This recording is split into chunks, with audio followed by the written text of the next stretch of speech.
Sí, ya empezamos la grabación. A ver, ¿cuántos alumnos tenemos? 19. Bien, el equipo número 7, entonces, si no hay voluntarios, estaría listando para empezar con la exposición.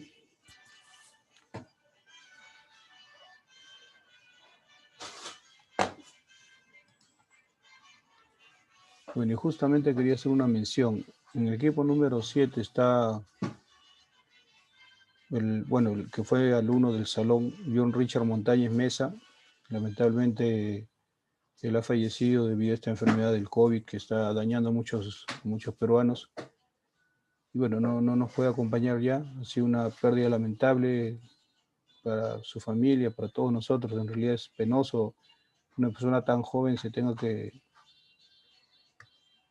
tenga que fallecer por estas circunstancias, ¿no? Entonces, bueno, en todo caso, bueno, dejo al equipo número 7 pendiente, a menos que ellos quieran empezar, por la razón deben estar, bueno, bastante poco golpeados aún por la pérdida de unos integrantes del grupo, que es muy lamentable.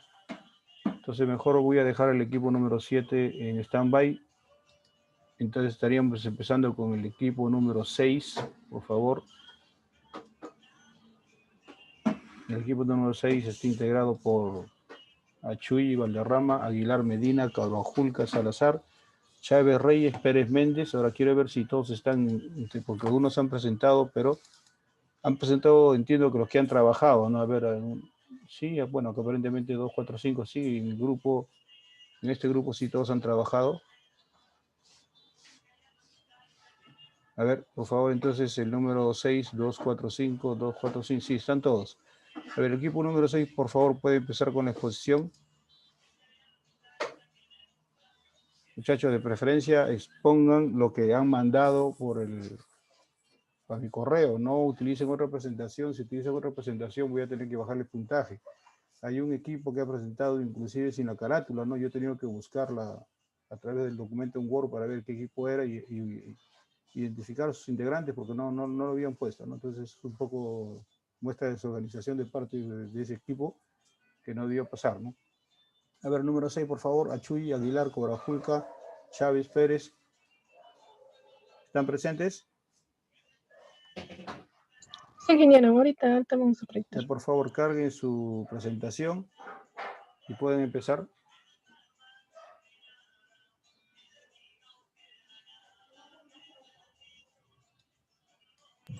Ingeniero, Sí. el grupo 1 después de este grupo puedes poner.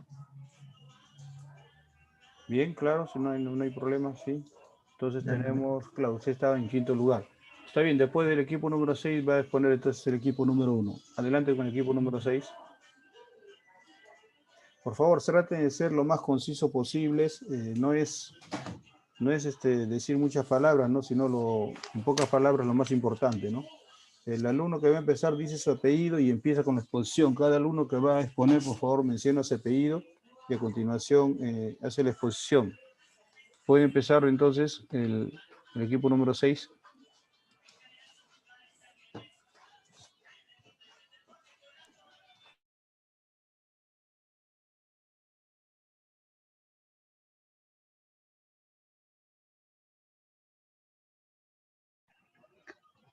Sí, buenas tardes, ingeniero, ¿se puede escuchar?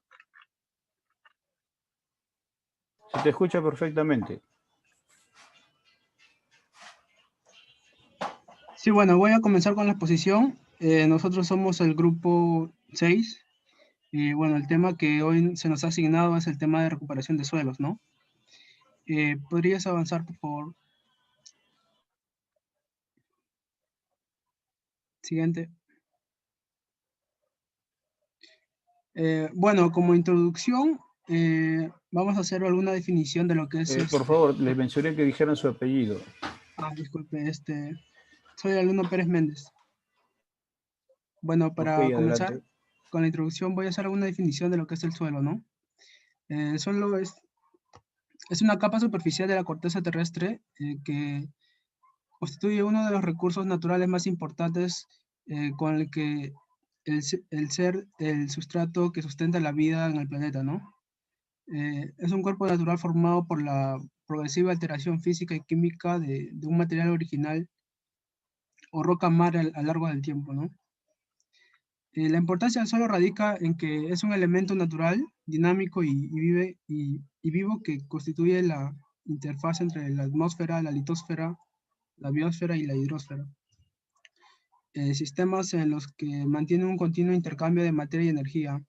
Esto lo convierte en una pieza clave del desarrollo de los ciclos biogeoquímicos superficiales y le confiere la capacidad de desarrollar una serie de funciones esenciales en la naturaleza del carácter medioambiental, ecológico, económico y social. Siguiente, por favor. Como antecedentes, podríamos mencionar que se puede producir por causas naturales, ¿no? La degradación del suelo, principalmente se genera por la acción del hombre, ¿no?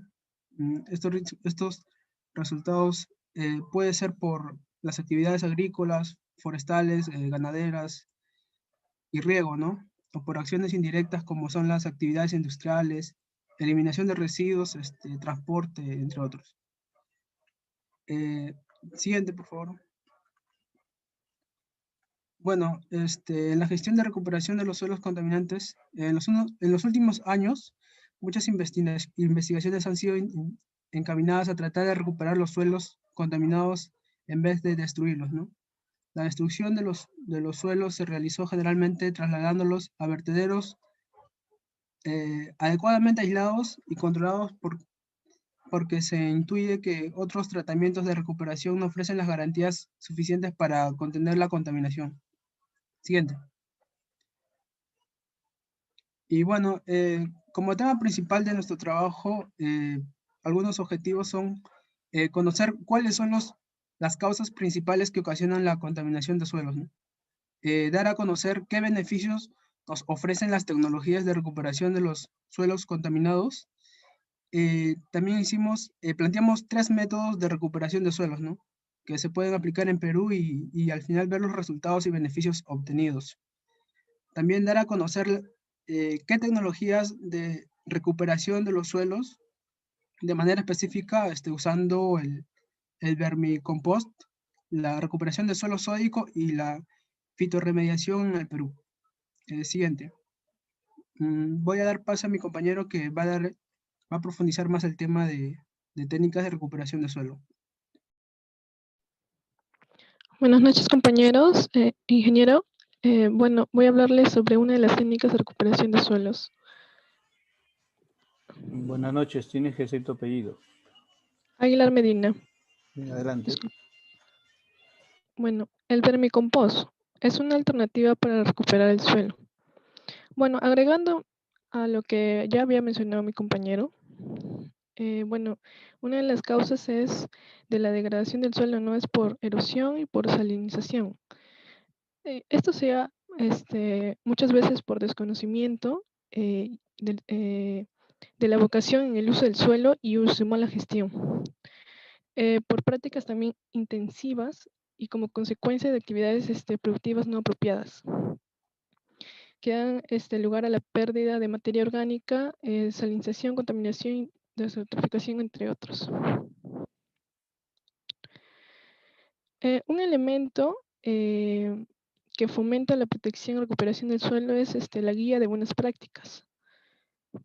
Esto se da con el objetivo de fortalecer su conservación, mantenimiento, recuperación, respuesta al rápido avance de la degradación. ¿No? Como por ejemplo, no sembrar monocultivos, ¿no? Sino que el cultivo sea variado. Y en el pastoreo también mencionan, ¿no? Que no sea solamente una área, ¿no? Menciona muchas más alternativas con las cuales uno puede ayudar o no seguir con esta degradación del suelo.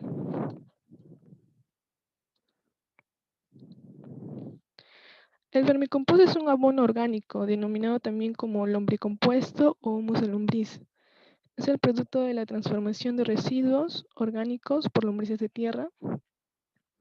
Y bueno, es lombriz del tipo Eisenia foetida, ¿no? Esta lombriz excava en el terreno a medida que come, depositando sus deyecciones, que son sus excrementos, y convirtiendo ese terreno en uno mucho más fértil, del que puede lograrse inclusive con fertilizantes artificiales.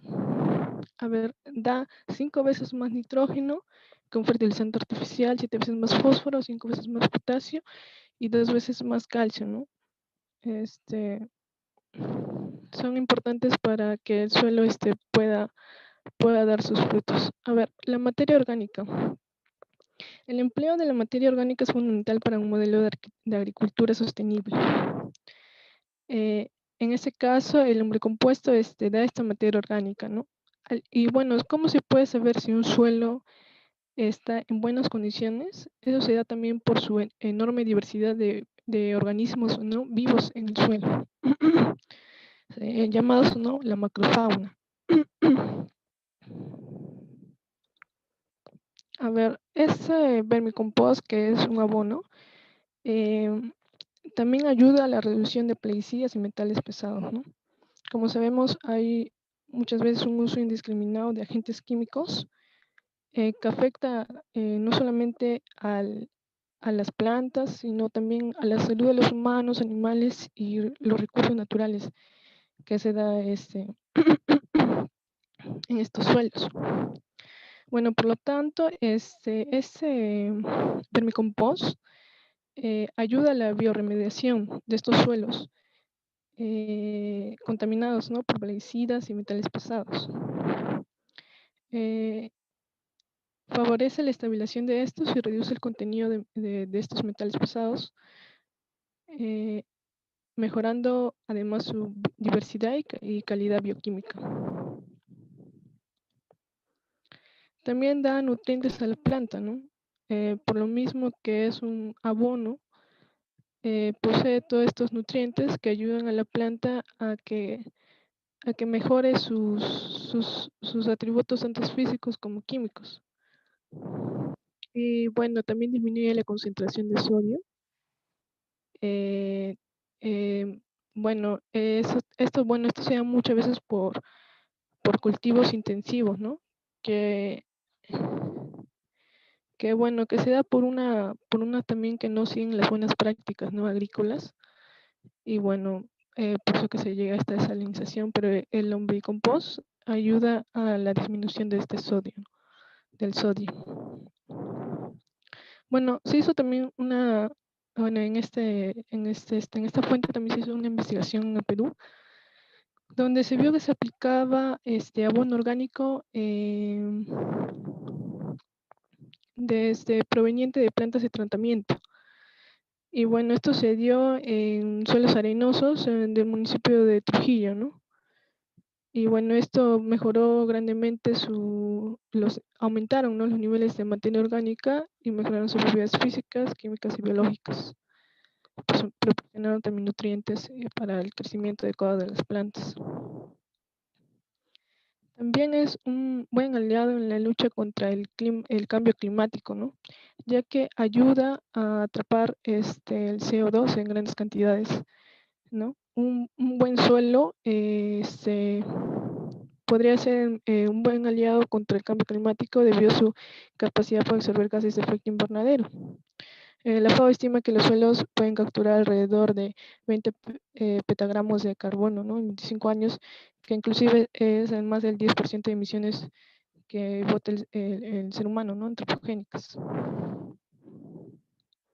Bueno, con esto estaría terminando mi exposición. Le paso a mi compañero. Buenas noches, ingeniero. Soy el alumno Aldair Achulli.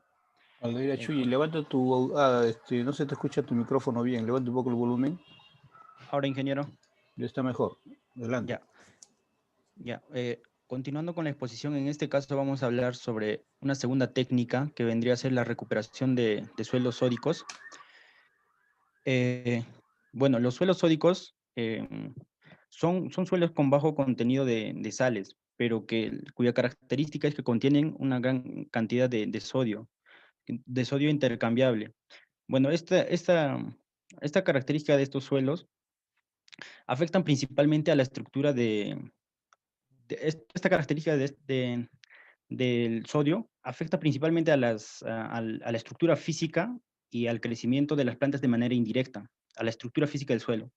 Bueno, entre las causas que ocasionan los suelos sódicos, se ha podido identificar tres causas. Una de ellas es de origen antrópico, en la cual es cuando se riega con agua con alto contenido de sodio, ¿no? Es decir, que el sodio va a afecta de manera indirecta a las plantas, generando una barrera que impide la filtración del agua, ¿no? Al momento del riego. Bueno, en consecuencia a ello, se afecta a las plantas,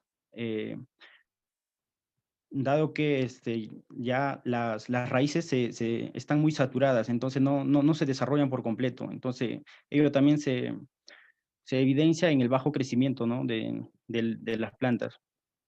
Otra de las causas son las capas freáticas salinas que invaden periódicamente el perfil del suelo agrícola, ¿no? Provocando en un principio la salinización. Otra de las causas también son los materiales originarios, materiales originarios en los suelos relativamente ricos en sodio, ¿no? Con un elevado porcentaje de materia orgánica. Bueno, esas serían las causas. Ahora, ¿qué efectos nos traen estos suelos sódicos? Bueno, principalmente la disminución de la infiltración y movimiento del agua, ¿no? Es decir, disminuye la capacidad de conducir del agua. Como se muestra en la imagen, también es otra de los efectos que se causa, ya que la parte superficial de la tierra, ¿no? se comienza a cuartear. La magnitud del daño depende de la cantidad de sodio intercambiable que contiene, ¿no? Todo ello lleva a una reducción de los rendimientos de los cultivos. Siguiente. En este caso, nos hemos basado en una investigación realizada en Argentina, ¿no? Donde se ha aplicado una de esas técnicas para la recuperación de suelos sódicos. En este caso, el objetivo era diagnosticar el área de campo que presentaban, ¿no? Manchones de crecimiento desigual. En este caso, se trata de una parcela con plantaciones de girasoles, ¿no? Y se observaba que por partes el tamaño de las plantas eran muy inferiores a la gran mayoría, ¿no? En este caso, la metodología que se usó fue, bueno, un estudio en campo, ¿no? En la parcela de un propietario determinado. Se realizaron, se extrajeron muestras en 3 puntos distintos, ¿no? Y a alturas diferentes, ¿no? A profundidades diferentes, perdón. 0 a 5 centímetros, 0 a 20, de 20 a 40 centímetros, ¿no? En 3 puntos del campo. Y otra de las características es que, bueno, Argentina es, según una estadística, es uno de los países con mayor cantidad de suelos sódicos. En este caso, los problemas principales registrados en esta parte fueron, ¿no? Los suelos eran fuertemente sódicos y salinos por la napa freática alta de 1.5 metros y una baja estabilidad de agregados. Siguiente. En este caso, se muestra el resultado analítico que se hizo de un suelo inicial, ¿no?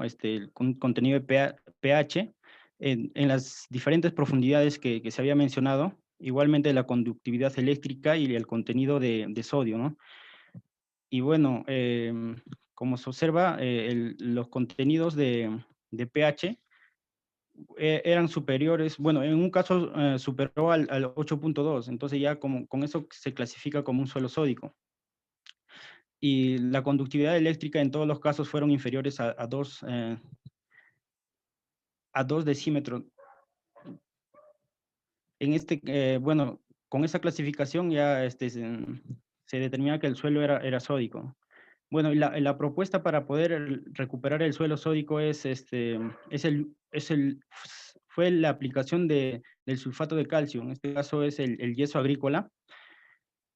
Se aplicó en las partes donde se veían afectadas, ¿no? por el sodio, y el resultado, bueno, antes de ello, de qué manera, de qué manera funciona, ¿no? La aplicación del sulfato de calcio. Este favorece a la infiltración del agua y ayuda a la reducción de la erosión. De esta manera ya va a poder llegar el agua a la raíz. La formación de sulfato de sodio soluble que se elimina con el lavado. El enriquecimiento del calcio que mejora la estructura del suelo. Y también funciona como un fertilizante para los cultivos. Por otra parte, disminuye el pH y con ello el aumento de la disponibilidad de nutrientes, ¿no? Siguiente. Ya, bueno, en este caso, la aplicación que se hizo fue en un área de 100 metros cuadrados, 4 bolsas de 40 kilogramos de yeso agrícola, ¿no? Lo que equivale a unas 16 toneladas por hectárea, ¿no? Entonces, los resultados que se han obtenido luego de esa aplicación, ¿no? Estos resultados no fueron a corto tiempo, ¿no? Luego de 6 meses, las las plantaciones de girasol presentaron un crecimiento uniforme en la zona donde se ha tratado con el yeso agrícola, ¿no? La relación en la parte física, en relación a la parte física desapareció el encostramiento superficial que presentaba el suelo en un principio, ¿no? El contenido de sodio también disminuyó en un 90%, tal como se puede observar acá en el cuadro. Es el resultado luego de 6 meses, ¿no? Luego de realizar los ensayos. No, se observa claramente que con respecto a los anteriores resultados, ya el contenido de sodio es un poco más homogéneo, pero muy inferior a lo que se había obtenido. En cuanto a la conductividad eléctrica, sufrió una importante reducción también, lo que significa una mayor disponibilidad de agua para las plantas, ¿no? Como se observa que ya todos son valores mínimos que por debajo de los 2 decímetros. Pasa a mi compañero.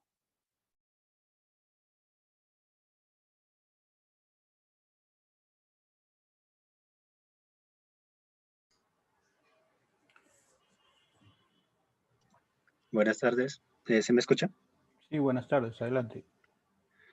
Soy el alumno Caro Ajulca Salazar y voy a pasar a explicar la parte de recuperación de suelos con metales pesados.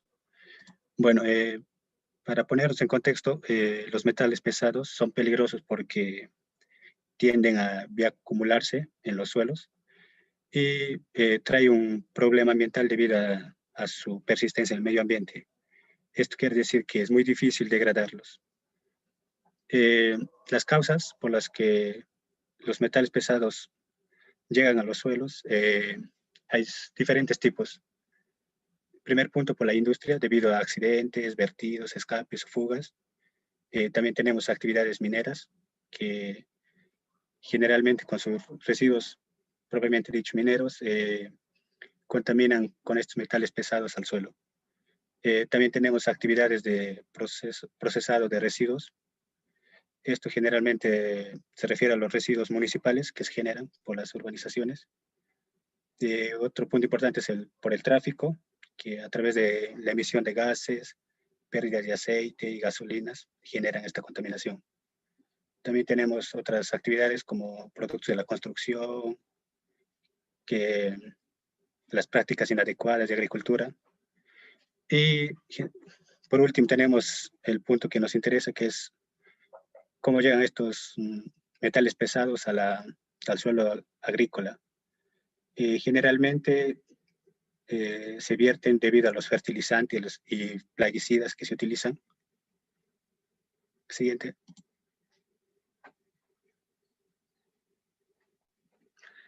Bueno, en la actualidad se utilizan diversas tecnologías de remediación de suelos contaminados por metales pesados y se clasifican debido a su naturaleza. Tenemos los físico-químicos, los cuales utilizan las propiedades físicas y químicas de los contaminantes para separar los contaminantes del suelo.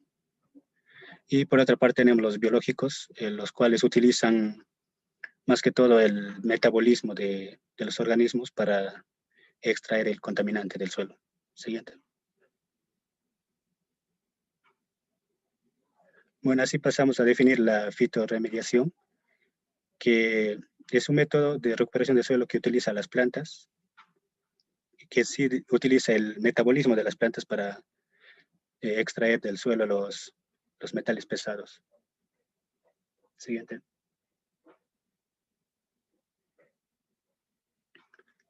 Bueno, acá voy a presentar un estudio que se realizó en Ecuador para comparar la eficiencia de las plantas de la especie Helianthus annunus, que es un tipo de girasol, y el Sea maíz, que es un tipo de maíz, y para utilizarlos como acumuladores de cadmio y plomo, que son los metales pesados que tienen mayor presencia.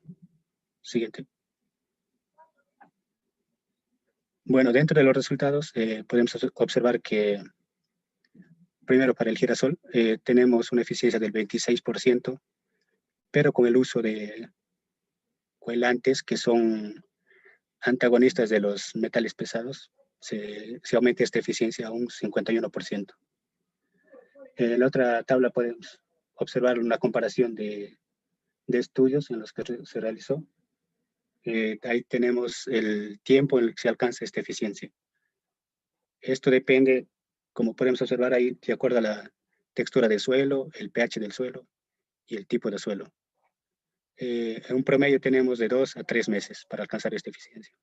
Siguiente. Bueno, acá tenemos para el caso del maíz. El caso del maíz es especial porque su porcentaje de eficiencia para la extracción de cadmio es alta, el 93%, y del plomo es una eficiencia menor, del 33.7%. Igual que en el caso anterior, acá en la siguiente tabla se comparan los estudios que se han realizado de acuerdo al tipo de suelo, al pH y el uso del suelo. Y se tiene un promedio de el tiempo para alcanzar esta eficiencia de entre 70 y 90 días. Siguiente. Bueno, en este estudio también se logró comparar entre otras especies la eficiencia. Acá tenemos diversas especies en su nombre científico. Al centro tenemos el Sea maíz, que es el maíz, y también al costado está el Annunus, que es el girasol. Bueno, en la parte final tenemos los porcentajes de eficiencia. En este caso son mayores a los demás debido a al ciclo pequeño de vida que tienen estas plantas, es decir, crecen rápido. Lo mismo sucede para el cadmio y el plomo. En el caso del cadmio tenemos para el maíz 93% y en el caso del plomo 37% aproximadamente. Bueno, estaría por mi parte. Voy a dar paso a mi otro compañero para que continúe. Gracias. Ok, gracias. Adelante el siguiente compañero. Ingeniero, buenas tardes, ¿se me escucha? Buenas tardes, escucha bien. Ya, continuando con la exposición, mi nombre es Roberto Chávez. Vemos lo que es la parte de aplicaciones en el Perú de uno de los métodos que se ha mencionado. En este caso en particular, el método de aplicación del vermicompost, que se recoge una investigación que se hizo en la UNSA, en Arequipa, sobre la aplicación de este método de remediación utilizando dos especies de lombriz. En este caso, la lombriz Eisenia foetida y la Lumbricus sp.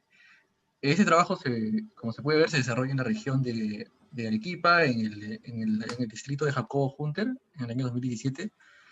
Ahí se puede ver la ubicación. Siguiente. Entre las condiciones climáticas que se encontró en el proyecto, se puede ver una temperatura media que se estuvo en un rango de 15 a 24 grados aproximadamente. En este caso, esta temperatura, de 15, 14 y 18 grados, disculpen.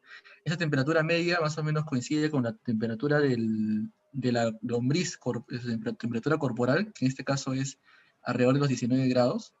Se busca esas condiciones ideales, ya que puede permitir la subsistencia de estas lombrices, ¿no? Para su desarrollo adecuado. Siguiente.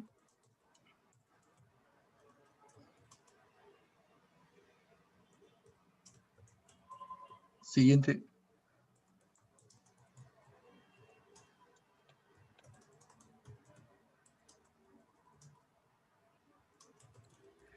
Con respecto a lo que corresponde a las características del compost, la universidad, en su laboratorio de análisis de suelos, hizo una caracterización de este material, y la muestra tiene, como se puede ver, las siguientes propiedades, ¿no? Un pH de 6.38, una conductividad eléctrica de 6.12 decimes metro, y entre otras propiedades adicionales, y como se puede ver, también se mencionan los cationes en más equivalente por cada 100 gramos, como se puede ver en la tabla, ¿no? De 21.6, 1.6, 0.783 y 5.641. Siguiente.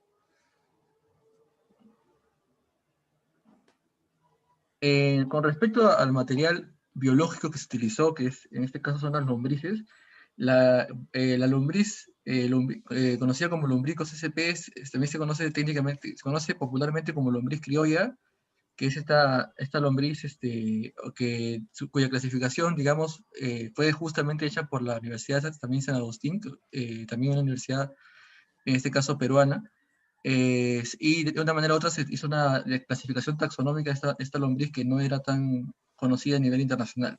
Sin embargo, la que sí era conocida es la lombriz californiana, que es más documentada, que es la Eisenia foetida, en la cual sí se conocían bastantes características en lo que respecta a sus condiciones, a sus particularidades biológicas, y eso facilitó el estudio, ¿no? Siguiente. Y ya, con respecto a lo que es el área de estudio, los campos donde se hizo este experimento, de remediación, se subdivide, ¿no? El área, como se puede ver, el área total del estudio es de 35 metros cuadrados. Sin embargo, cada unidad experimental es de 1 metro cuadrado, ¿no? Como se puede ver ahí. Entonces, estas unidades experimentales se dividen en los que son T1, son de la lombriz californiana, y los que son T2 es de la lombriz criolla. Se hacen estas subdivisiones con cada uno, en este caso, con un cambio, una característica diferente en cada área, ¿no? Como se puede ver ahí, que la clasifican según unos códigos. Viene a ser la muestra que se ha tomado por el experimento. Siguiente.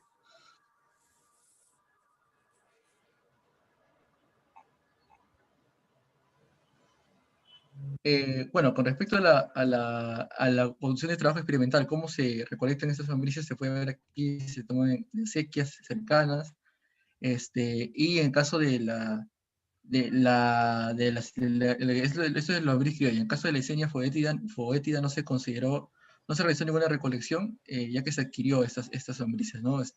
En cambio en el anterior sí se tuvo que hacer una recolección en zonas cercanas al lugar.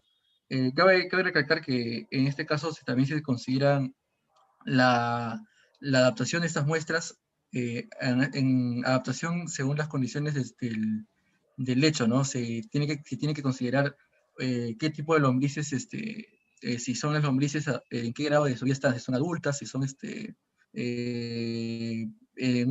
recién en una etapa primaria de su vida, o todo eso influye en la muestra que se está tomando, y en los posteriores resultados del experimento, ¿no? Siguiente.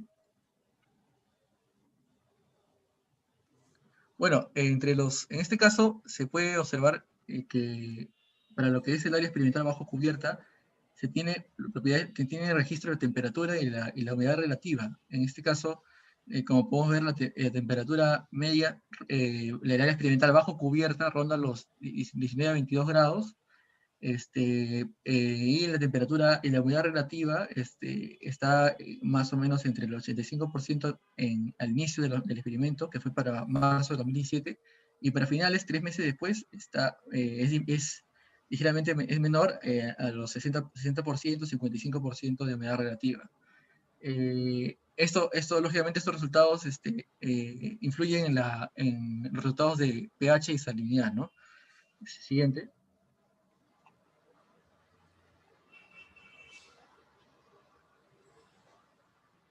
En el caso de la temperatura promedio de los tratamientos, como se puede ver también aquí, es de parte para el caso del azul, que es de la lombriz Foétida, en este caso varían, son prácticamente las mismas, como se puede ver, ¿no? Trata de mantener esas mismas condiciones. Sin embargo, hay siempre variaciones, pero la curva puede mostrar que la temperatura se mantiene 18.5 en un comienzo, baja y luego vuelve a subir conforme pasan los días, ¿no? En este caso, esa temperatura promedio de los tratamientos también está relacionada con la temperatura que se mostró anteriormente, que como se puede ver, la temperatura inicialmente anterior bajaba y acá, acá en este caso el tratamiento propiamente dicho sube, ¿no? Entonces hay en este caso como una relación, están interrelacionados estas dos temperaturas que se mostró anteriormente.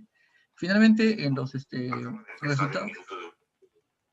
resultados se puede observar, no se puede sacar la parte de lo que es el pH, pero el pH en torno aproximadamente fue para lo que es la Leyshenia foétida de 6.6 y para lo que es el otro es Lumbricus 6.58, o sea, son pHs relativamente similares. Para ello se aplicó para calcular en este caso el pH, y tanto para el pH como para la conductividad eléctrica que se muestra aquí, se aplican obviamente procesos estadísticos, en este caso aproximaciones, ya que son diferentes muestras y se tiene que analizar todo esto, analizar con las propiedades de la varianza, entre otras, para hacer una prueba T-Student, que es la que utilizaron en el experimento, para poder sacar resultados, ¿no? En el caso de la conductividad eléctrica, sí se muestra, acá en los resultados, sí se ha puesto, está en torno de 3.4 para lo que es en este caso el T1, que es la Leyshenia foética, y T2 para lo que es la Lumbricus SP está en 3.5. Son valores que muestran una salinidad ligera. De una forma u otra, estas diferencias se pueden relacionar justamente a las que son diferentes tipos de lombrices. Se tiene que considerar además que el tema de la salinidad que puede presentarse al inicio siempre debe estar relacionada con ese proceso de compostaje, ¿no? Que lo han explicado mis compañeros anteriormente en la exposición. Y bueno, finalmente esos son los resultados de esta investigación, y a continuación vamos a mostrar las conclusiones de todo el trabajo. Siguiente. Entre las conclusiones está que se debe implementar medidas de gestión, uso y mantenimiento del suelo para disminuir justamente estos procesos que causan degradación de los estratos de suelo, ¿no? Asimismo, es urgente que esas autoridades ambientales, en este caso en el país, el Ministerio de Agricultura y Riego, el SENAMI, entre otros, el Estado articulen estas medidas para que frenar esa degradación del suelo que justamente que nos puede traer muchos problemas en el futuro, porque está muy relacionado con actividades económicas que justamente dan subsistencia a otras actividades humanas, ¿no? Como se menciona aquí, la producción de alimentos, fibras, medicinas, entre otros. Además, después de la revisión de estos documentos que se han tomado en cuenta para la presentación, se puede inferir con mucha certeza que el vermicompost o el compost con lombrices constituye una alternativa que está aprobada, incluso en el Perú, como se ha visto, para recuperación de suelos degradados y para el aumento de productividad, obviamente del suelo, justamente ya que, gracias a que guarda mucha similitud con el humus natural del suelo. Incluso al vermicompost también le llaman humus de lombrices, ¿no? Según la evaluación de diferentes especies vegetales también, en este caso para otro de los métodos se puede determinar el cálculo de eficiencia del proceso acumulativo de la fase fitoextractiva de plomo y cadmio que se determinó para la especie Brassica oleracea, para el caso de especies vegetales, ¿no? Mayor rango de tolerancia para este caso. Y en este caso, finalmente, la exposición de las plantas Seiya maíz y el Entosanus, que se han visto en diferentes estudios, se determinó que presenta mayor tolerancia y mayor absorción para el caso al adicionarle nutrientes al compostaje. Siguiente.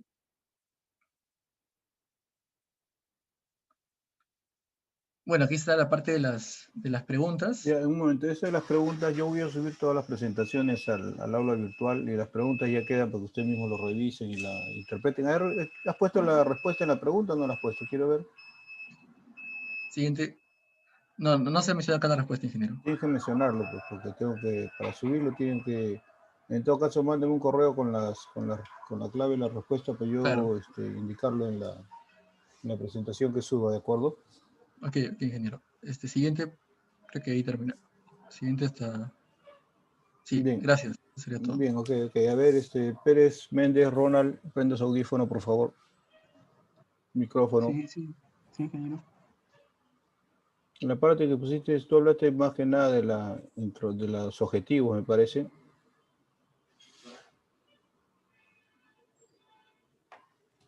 Ya, a ver. ¿Esos son todos los objetivos o había más? Ya, retrocede. Regresa a los objetivos, mejor dicho.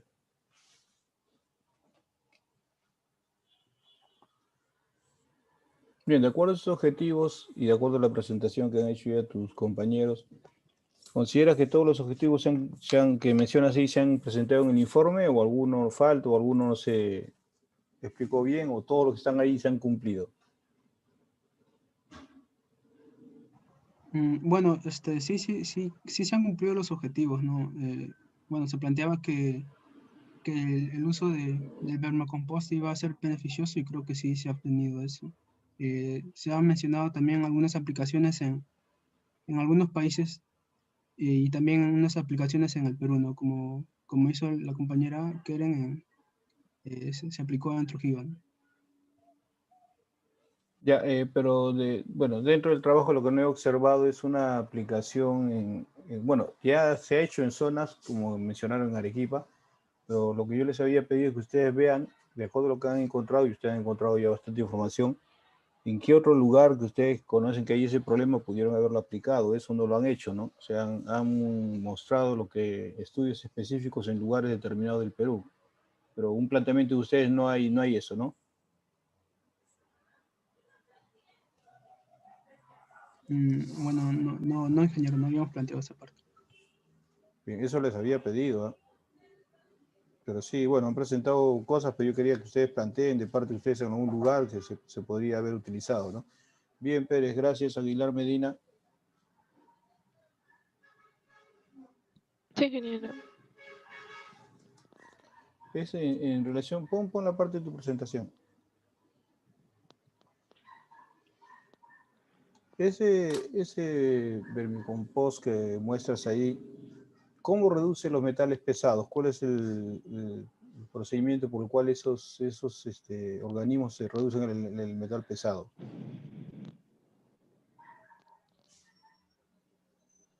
A ver, lo que dice lombriz insignia, dice que lo que produce, se podría decir, materia orgánica, son sus deyecciones, eh, convirtiendo el terreno mucho más fértil.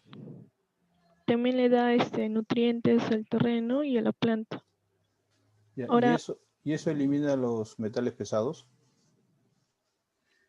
a ver, vamos a ver a la página que dice metales pesados. Dice, es una bioremediación de suelos contaminados con metales pesados. Ajá. Bueno, eso lo menciona en esta fuente.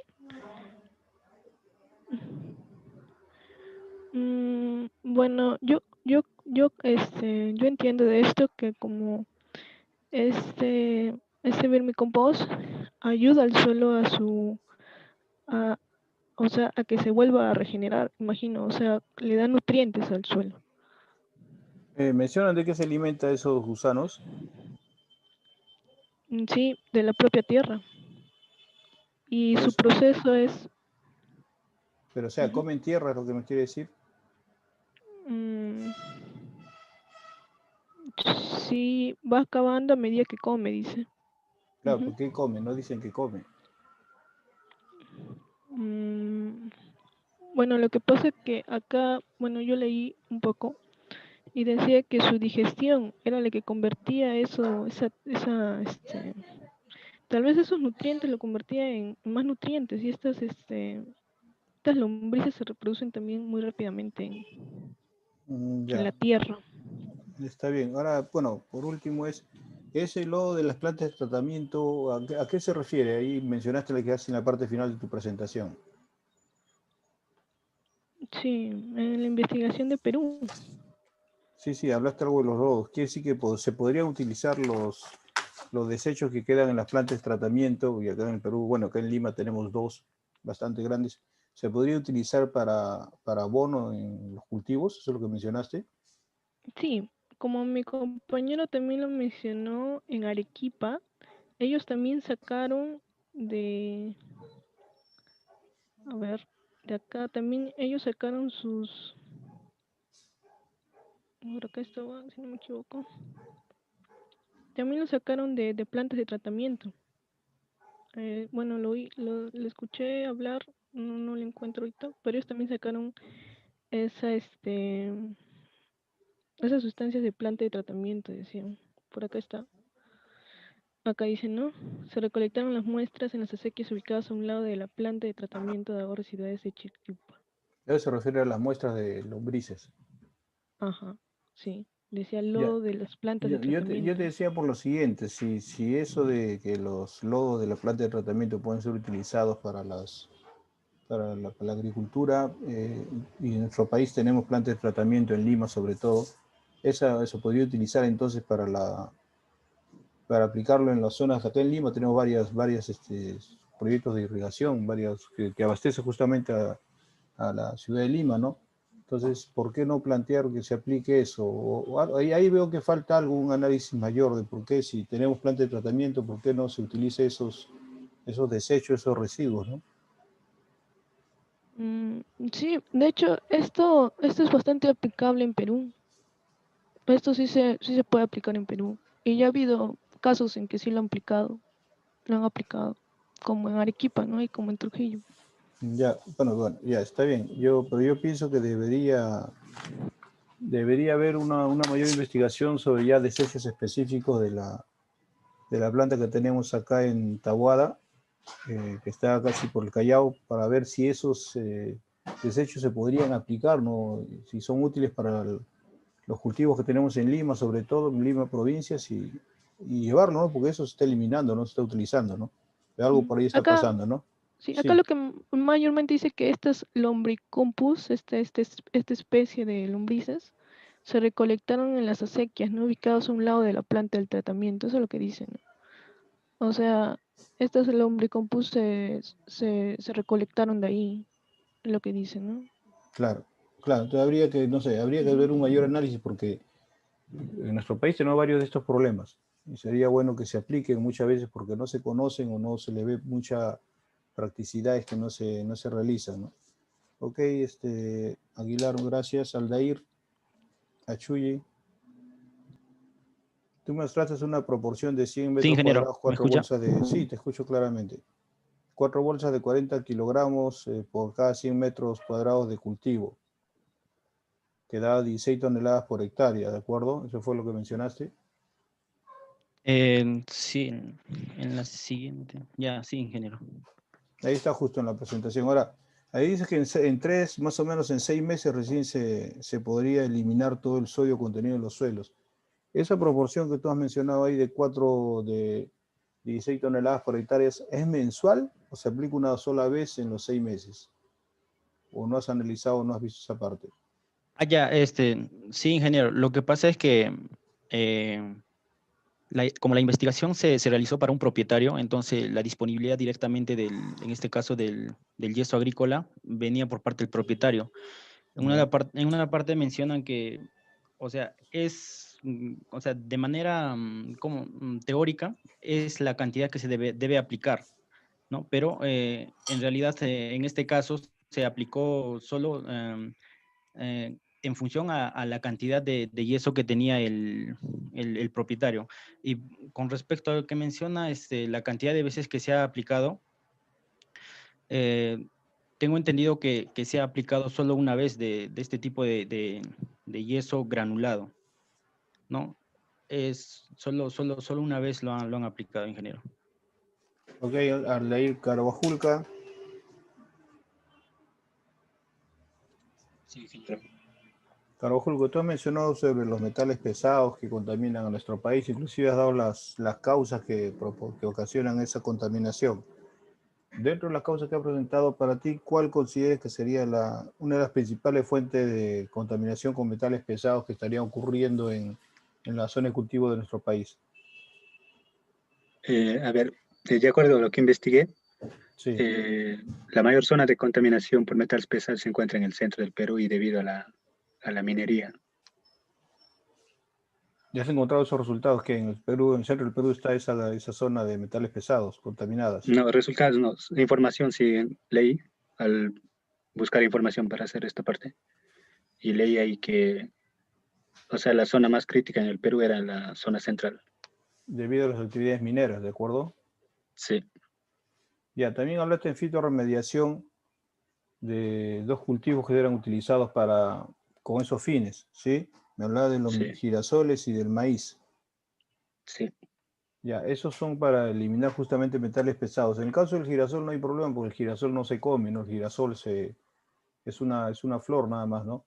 Pero en el caso del maíz, ¿ese maíz que se utiliza, ese maíz es comestible o simplemente su objetivo es hacer la eliminación de metales pesados y no consumirlo?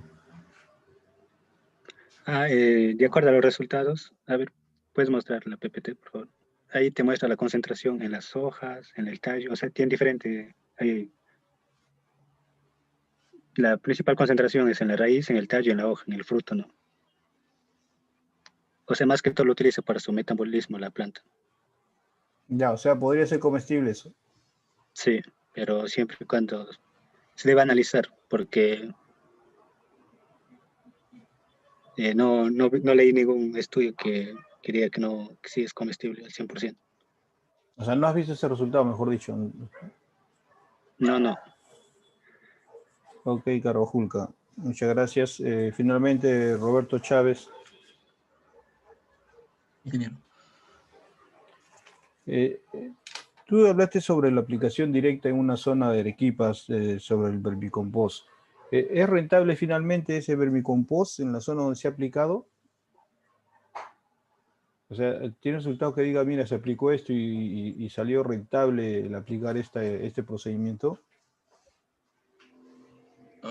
En este caso, lo que hace la tesis es comparar dos formas de vermicompost, ¿no? Con una como lombriz y con la otra.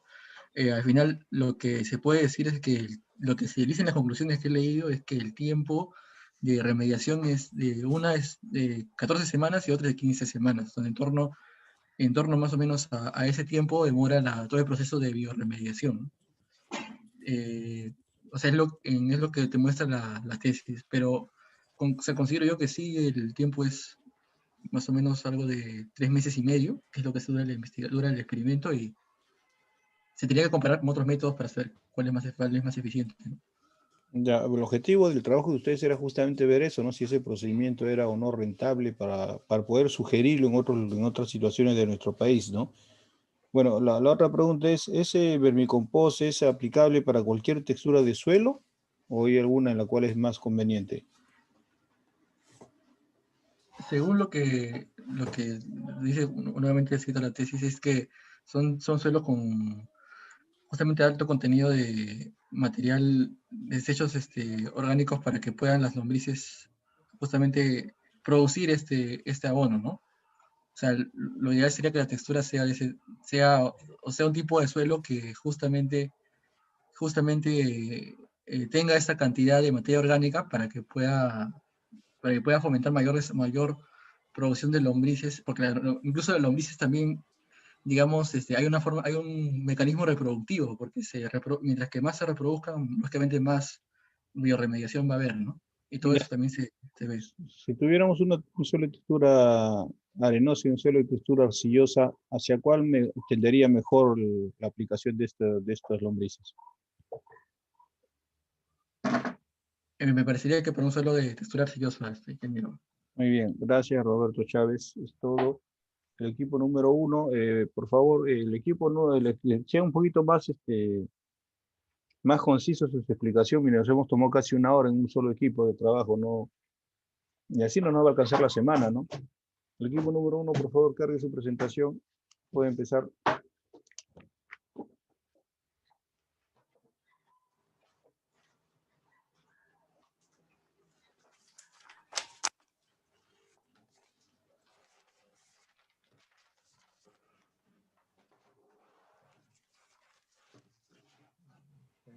Ingeniero.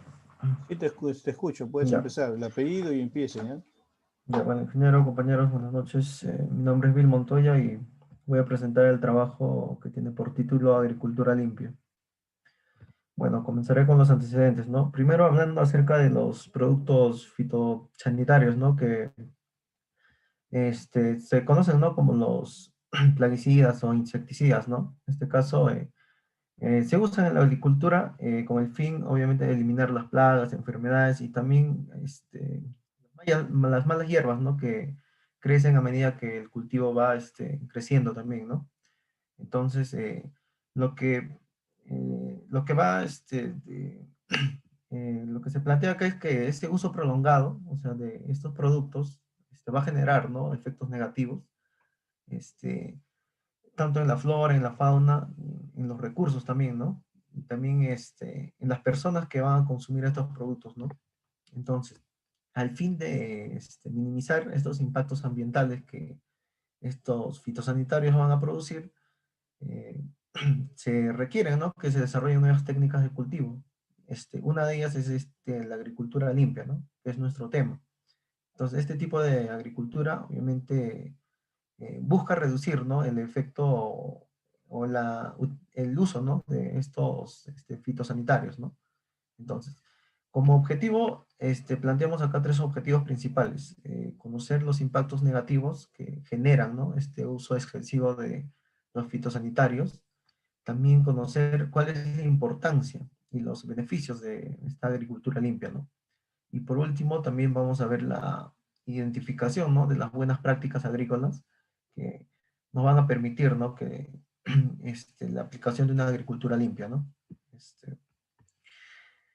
Bueno, paso al marco teórico explicando algunos conceptos, ¿no? De agricultura limpia.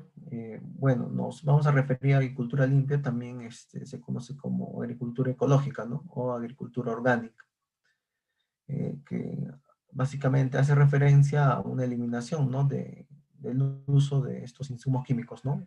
O una reducción, se podría decir, ¿no? Entonces, esto es más proponer un uso racional para este tipo de insumos, ¿no? O sea, una cantidad mínima de estos residuos. Y bueno, y obviamente darle un uso eficiente, ¿no? De los recursos, de tal manera que se minimicen los efectos nocivos, ¿no? Sobre el suelo, sobre los cuerpos de agua, también tanto superficiales como subterráneos, ¿no? También es importante tocar otro tema que es acerca del concepto de productos agrícolas limpios, ¿no? Que surge, ¿no? A partir de una creciente preocupación, obviamente, por los que consumen, ¿no? Estos productos. Y ver, ¿no? Qué daños o qué daños le están causando, ¿no? A los consumidores. Entonces, existen tres tipos también de residuos, ¿no? Que son los residuos físicos, químicos y o la contaminación microbiana, ¿no? En este caso, al hablar de fitosanitarios, hablamos de residuos químicos, ¿no? Que ya son los pesticidas, herbicidas o algún tipo de fertilizante. Bueno, también es importante tocar, ¿no? Otro tema que es un concepto, ¿no? Que es la inocuidad, ¿no?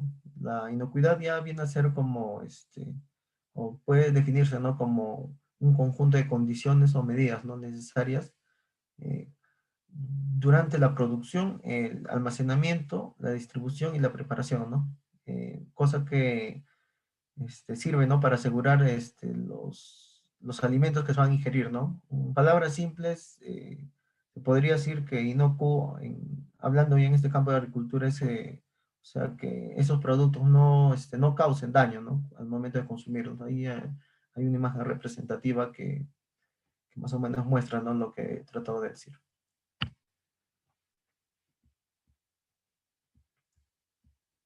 Paso a mi compañero para que continúe.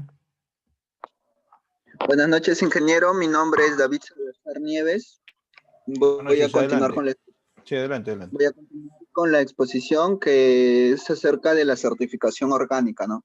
Este tema ya constituye o responde a la creciente demanda mundial de alimentos orgánicos, ¿no? ¿Con qué objetivo? El objetivo es asegurar la calidad, prevenir el fraude y promover el comercio. Esta necesidad o la necesidad de los mercados respecto al vínculo con el productor consumidor se rompe y no se puede garantizar fácilmente la integridad orgánica de los cultivos. Es decir, cómo yo como consumidor puedo asegurar que lo que me ofrece el productor o el producto es de buena calidad y está entre los rangos permitidos. Para esto sirve esta certificación orgánica, ¿no? Bueno, en esta pequeña tesis que pudimos llegar a informarnos, el autor nos expresa que es necesario inspeccionar y certificar cada paso del producto, no solo desde la semilla, la siembra, sino también el manejo en campo, la cosecha, almacenamiento, transporte y, si es posible, en el empaquetado, ¿no? Bueno, entonces para ello, como se muestra ahí, existen etapas en el proceso de certificación que se desglosan tres principales, que es primero el contacto con la agencia de certificación.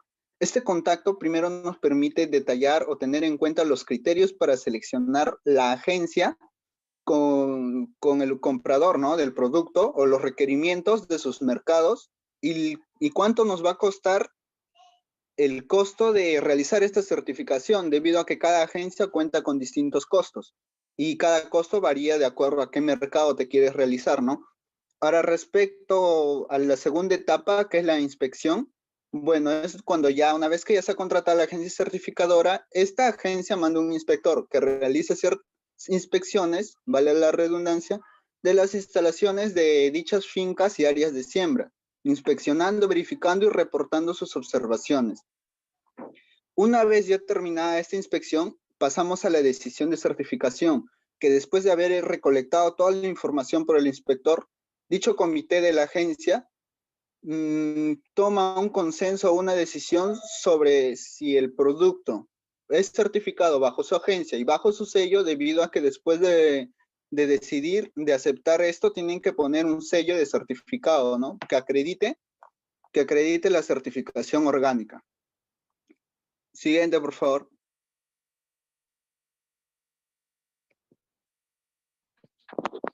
Bueno, respecto a... Este es un reglamento técnico peruano, pero antes quería detallar ciertos beneficios de haber obtenido esta certificación orgánica, ¿no? Una vez que yo como productor obtengo esta certificación orgánica, mis productos ya no cuestan lo mismo. Entonces subo mis utilidades. Esas utilidades pueden subir desde el 40% y ciertas veces hasta duplicarse. También obtengo más mercados. Puedo obtener mercados como supermercados o malls. Mis productos también garantizan al consumidor de que están consumiendo un producto de calidad y bajo en contaminantes, ¿no?, como son el exceso de uso de plaguicidas.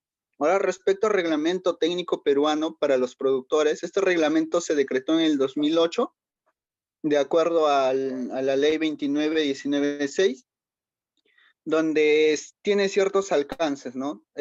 O sea, los alcances que abarca dicho decreto es en los operadores, en la producción, transformación y comercialización de estos productos orgánicos. Siguiente, por favor. Respecto a los requisitos para esta certificación orgánica, tenemos lo que es la información general, ¿no? Cómo se produce, cómo se procesa, dónde y por quién. La descripción general de la unidad de producción y la ubicación como mapeos y otras especificaciones generales.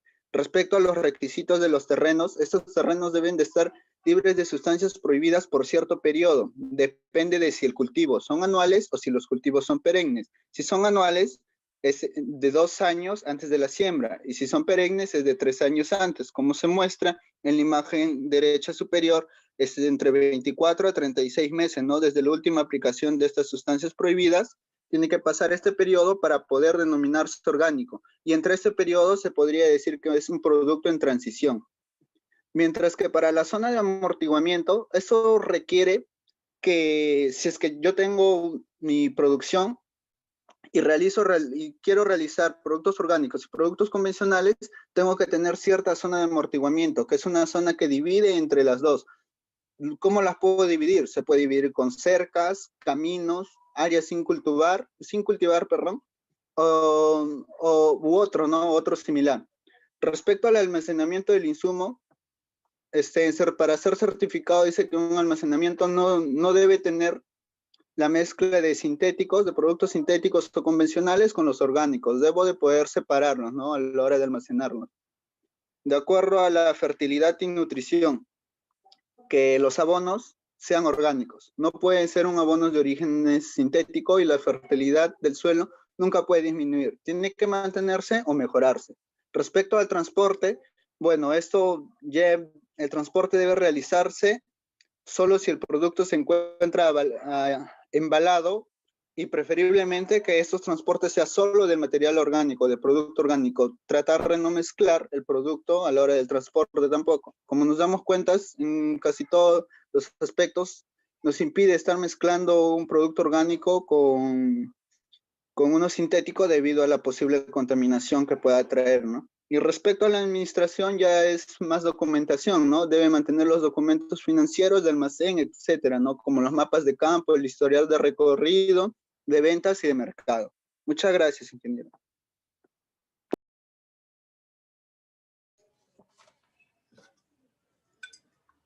¿Quién sigue? Ingeniero, buenas noches. Mi nombre es Mirko Tarazona y yo voy a continuar con la exposición. Adelante, Mirko. Bueno, yo voy a hablar sobre, como en un comienzo mencionó mi compañero, mencionó que el uso de estos fitosanitarios generaban problemas, no solo en los cultivos, ¿no? Sino también a otras fuentes, como es el agua, los suelos y a las mismas personas, ¿no? Ocasionando problemas en la salud. Yo voy a hablar sobre esos problemas que genera. Bueno, el primer problema que tenemos es el de las resistencias. Este tema de las resistencias es, como se puede decir, es un ciclo, debido a que todo comienza al haber una plaga y al estar sometida a un mismo tratamiento durante un largo tiempo, esta tiende a volverse más resistente frente a este producto. Y esto genera que un agricultor o una persona inexperta en estos temas, lo más lógico para esta persona sería aumentar la dosis, ¿no? Como incluso pasa en temas de salud en las personas, ¿no? Aumentar la dosis y también aumentar reducir los intervalos de frecuencia con que se aplican estas dosis, con lo cual este producto tiende y bueno, en un comienzo este cambio de dosis va a generar que la plaga, o sea, se reduzca, ¿no? Merme, pero con el paso del tiempo volvemos al inicio, ¿no? Esta plaga se vuelve más resistente, genera descendencia más resistente, y bueno, y finalmente terminamos necesitando dosis demasiado altas que no serían buenas para nuestros cultivos. Bueno, ese sería uno de los problemas principales. Otro problema son las plagas secundarias. Estas plagas secundarias provienen se generan debido al tratamiento de una plaga. Tú tienes una plaga y cuando tú quieres tratar, debido al uso constante de estos pesticidas, fungicidas o lo que tengas, lo que estés aplicando, puede ser que el uso constante de este producto altere otros organismos que conviven tranquilamente con la planta, ¿no? Que no son dañinos en un inicio, y modificando su comportamiento, ¿no? Puede como modificar su alimentación, su tasa de reproducción, y posteriormente convertirse en una plaga, ¿no? Una plaga secundaria, una plaga que inicialmente no teníamos. Bueno, otro problema es la afectación a la fauna. Esto es un caso que, si mal no recuerdo, se vio en un caso en las Islas Canarias, donde se hizo un estudio comparativo, debido a que se tomó dos grupos de estudio, donde uno era donde era un campo de cultivo donde se aplicaban estos productos, estos fungicidas, pesticidas, y otro donde no. Y resultó que se encontraron animales con síntomas de envenenamiento. Un mayor caso debido en la zona donde sí se aplicaban estos productos, ¿no? Y estos principalmente se debe a que el uso de estos productos químicos están diseñados para tener una duración mayor a lo que se requiere en sí, ¿no? Una vez tú tratas la plaga, estos productos químicos aún permanecen por un mayor tiempo. Y bueno, y con lo cual esto ya, los animales ingestan estos productos, uno que otro animal, y bueno, se empieza a hacer empieza a generar enfermedades en los animales. Otro punto que tenemos es lo que es la contaminación del suelo, que ya se mencionó antes, debido a que, bueno, principalmente, el principal producto que causa esto son los herbicidas. Y la razón se puede decir que es simple de ver, debido a que los herbicidas son para tratar las malas hierbas, ¿no? Y lo ideal es tratar estas malas hierbas, o lo que se busca es tratar antes de que nazcan, antes de que crezcan. Es por eso que se aplican directamente al suelo. Es por eso que es este tipo de fitosanitarios, los herbicidas, son los que tienen un mayor impacto en el suelo, ¿no? Y con el uso prolongado y constante de estos productos, se puede llegar a alterar los minerales que trae el suelo, ¿no? Que son necesarios para un correcto crecimiento de los cultivos. Bueno, el otro problema sería la contaminación del agua. Principalmente son debido a dos razones. Una de ellas es la filtración, que es la más conocida, y la otra también es algo obvio, que sería un mal manejo de los desechos, ¿no? Envases de estos productos que a veces se dejan por ahí tirados y que posteriormente se vuelven llegan a canales de regadío cercanos por X motivos, y esos serían las principales razones, ¿no? Y esto desencadena, al contaminarse el agua, ya sea por filtración o por un canal cercano, esto genera un cambio en el ecosistema, ¿no? Debido a que altera el ciclo natural que tiene ese curso de agua. Bueno, y finalmente tenemos lo que es la parte de la salud. La salud, esto se debe, hay algunas formas de entrar en exposición a estos fitosanitarios. Uno de ellos sería mediante la exposición digestiva, ¿no? Debido a que principalmente esto se da en las personas que consumen estos productos, y esto se da como en un inicio, bueno, anteriormente mencioné, estos productos están diseñados para estar más tiempo del necesario. Es por eso que estos productos, o sea, cada producto viene con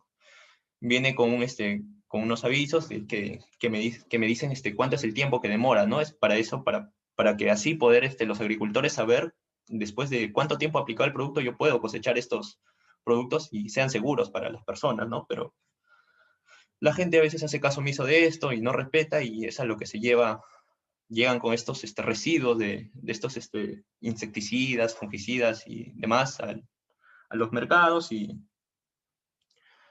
bueno, ahí se da uno de los problemas, ¿no? Que sería por la digestión de estos alimentos. La otra sería la forma de intoxicarse respiratoria o dérmica, ¿no? Esto es principalmente para las personas que están en contacto con estos productos, ¿no? Y que son las personas que están aplicando directamente el producto a los campos de cultivo. Y como sabemos, estas personas no aplican una o dos veces, sino es un trabajo constante y rutinario, ¿no? Y a la larga se vuelve un problema. Bueno, en temas de salud, los problemas que podemos tener se distinguen en dos: los agudos y los crónicos. Los agudos son principalmente relacionados con altas dosis, o sea, cuando estás expuesto a altas dosis de estos productos durante un corto periodo de tiempo, ¿no? Lo que puede generar en la muerte, ¿no? Ya debido a una intoxicación por los químicos que presenta el producto. Y el otro serían el problema crónico. Estos, a diferencia de los agudos, estos se generan debido a una larga exposición, aunque sea en pocas cantidades, ¿no? Poco a poco, a la larga te hace mal. Esto deriva en enfermedades como que son el cáncer, problemas de deformidades congénitas, trastornos neurológicos y muchos más. Bueno, eso sería todo de mi parte.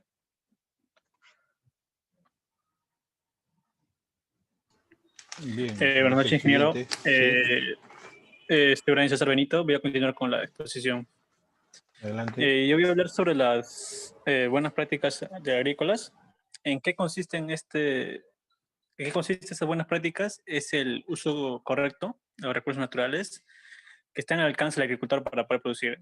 Y de esta forma no se llegue a dañar el medio ambiente, los alimentos tengan ese detalle que son inocuos y una buena calidad.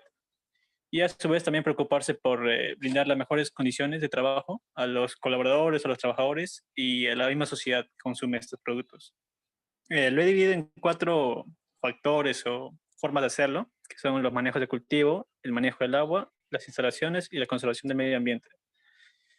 Siguiente.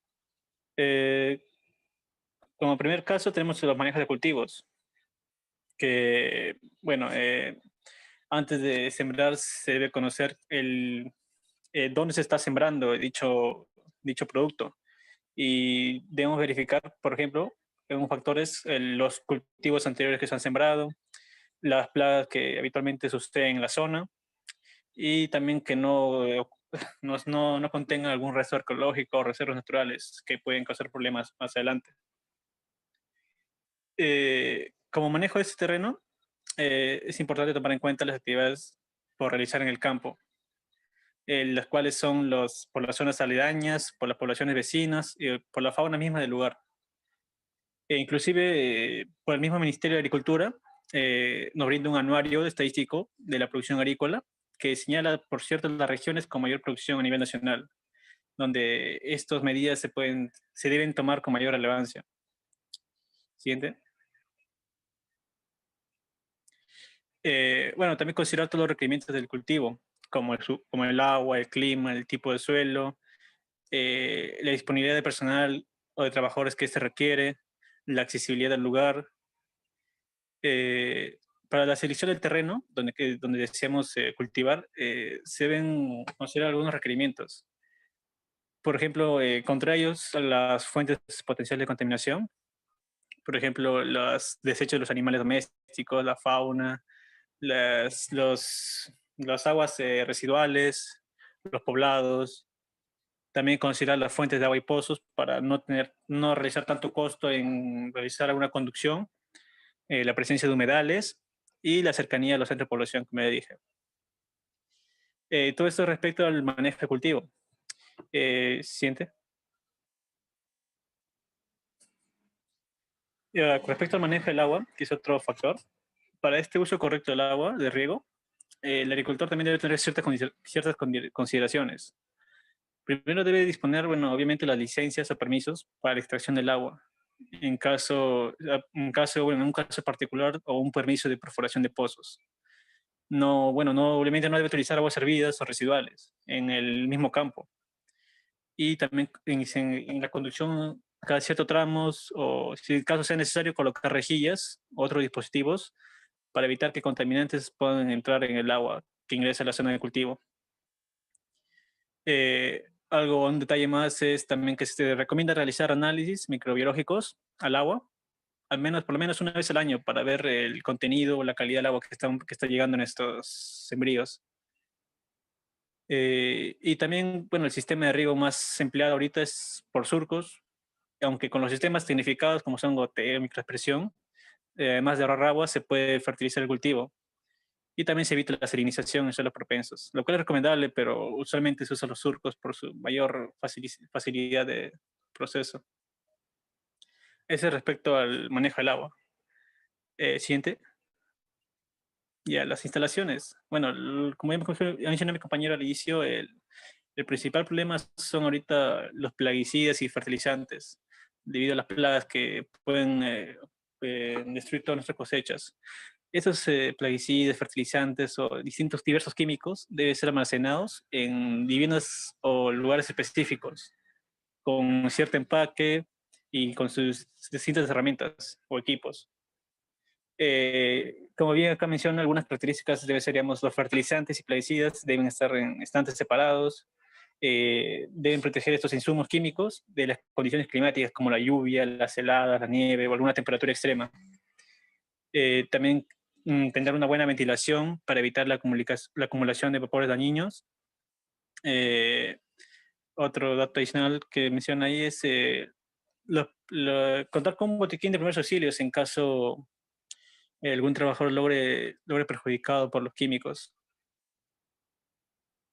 También estos fertilizantes y plaguicidas deben ser almacenados lejos de alguna fuente de agua.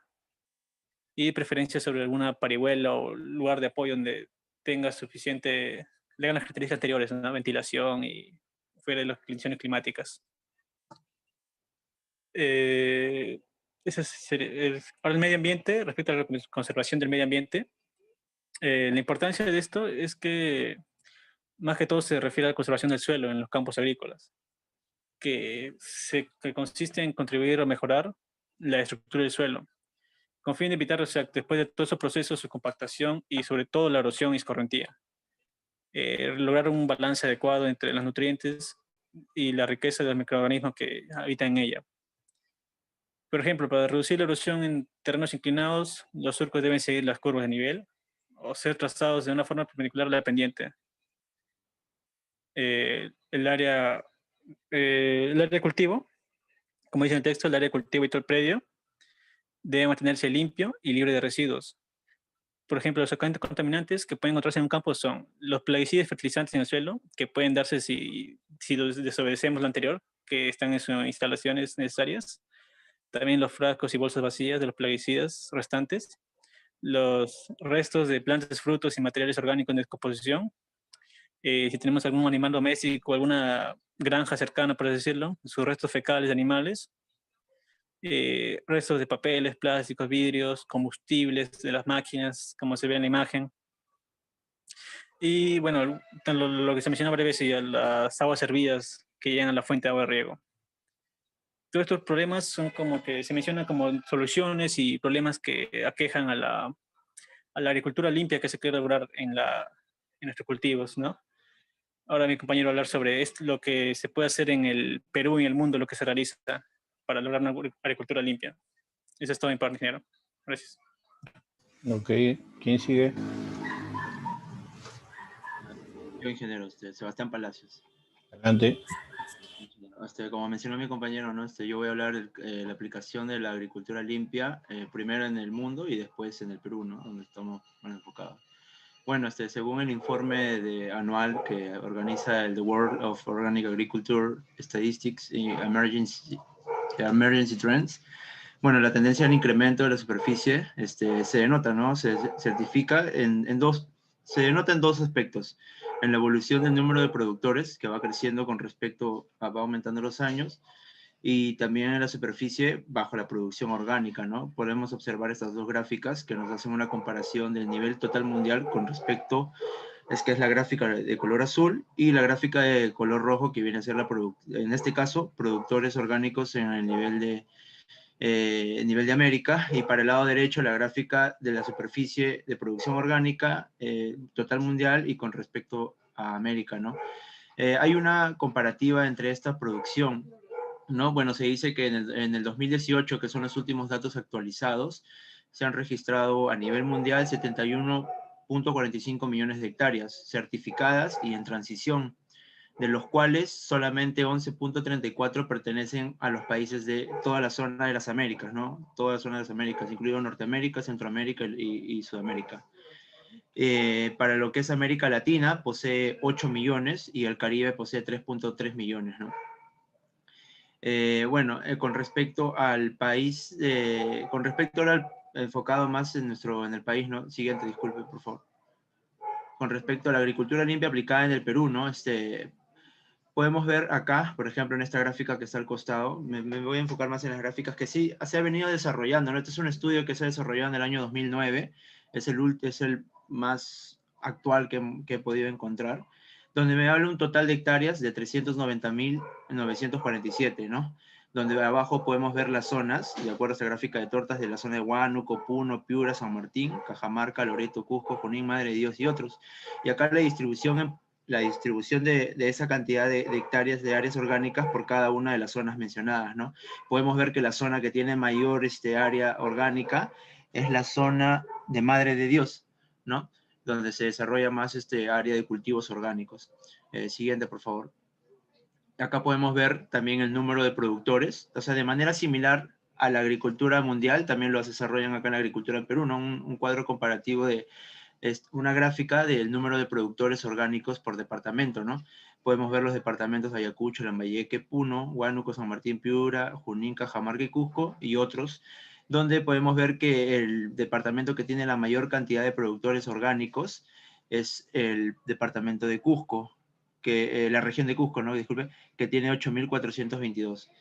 Ahora, con respecto a la superficie de los principales cultivos orgánicos que se vienen desarrollando, entonces podemos ver que los cultivos con mayor superficie es mango, los granos andinos como la quinoa, la kiwicha, ¿no? La castaña, el cacao, el palmito, el café y otros, donde podemos ver que la mayor superficie lo ocupa el cultivo el cultivo para lo que es el producto de castaña, ¿no?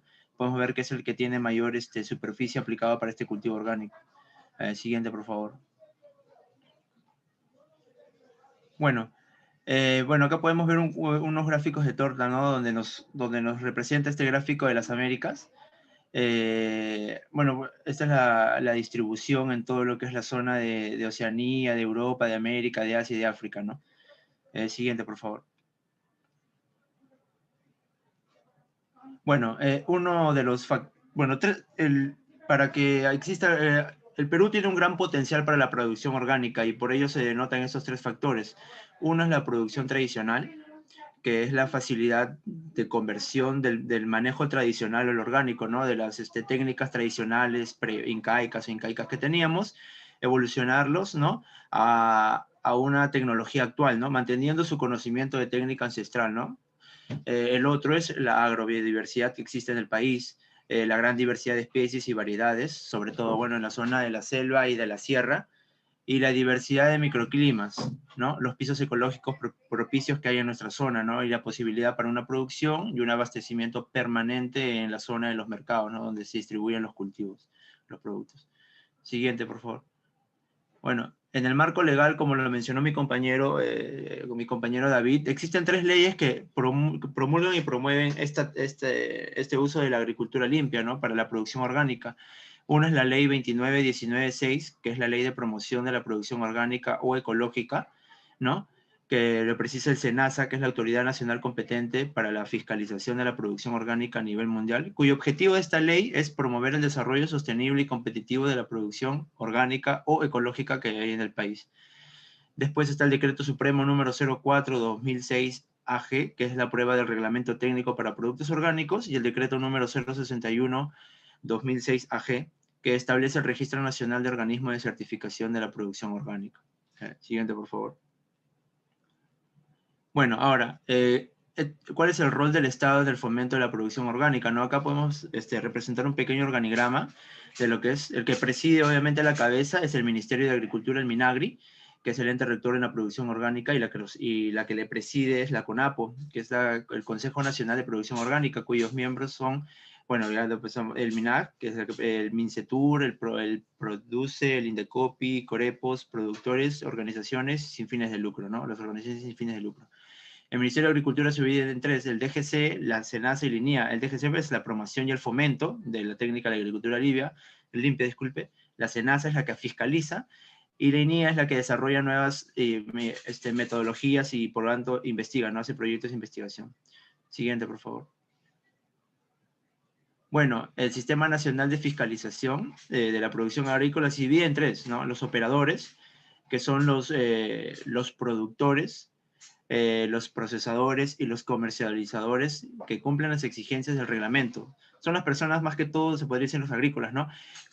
Son los que contratan los servicios de un organismo de certificación. Y como mencionó mi compañero anteriormente, los organismos de certificación es una estructura independiente que cumple con los requisitos indicados en el reglamento técnico y realiza la certificación orgánica.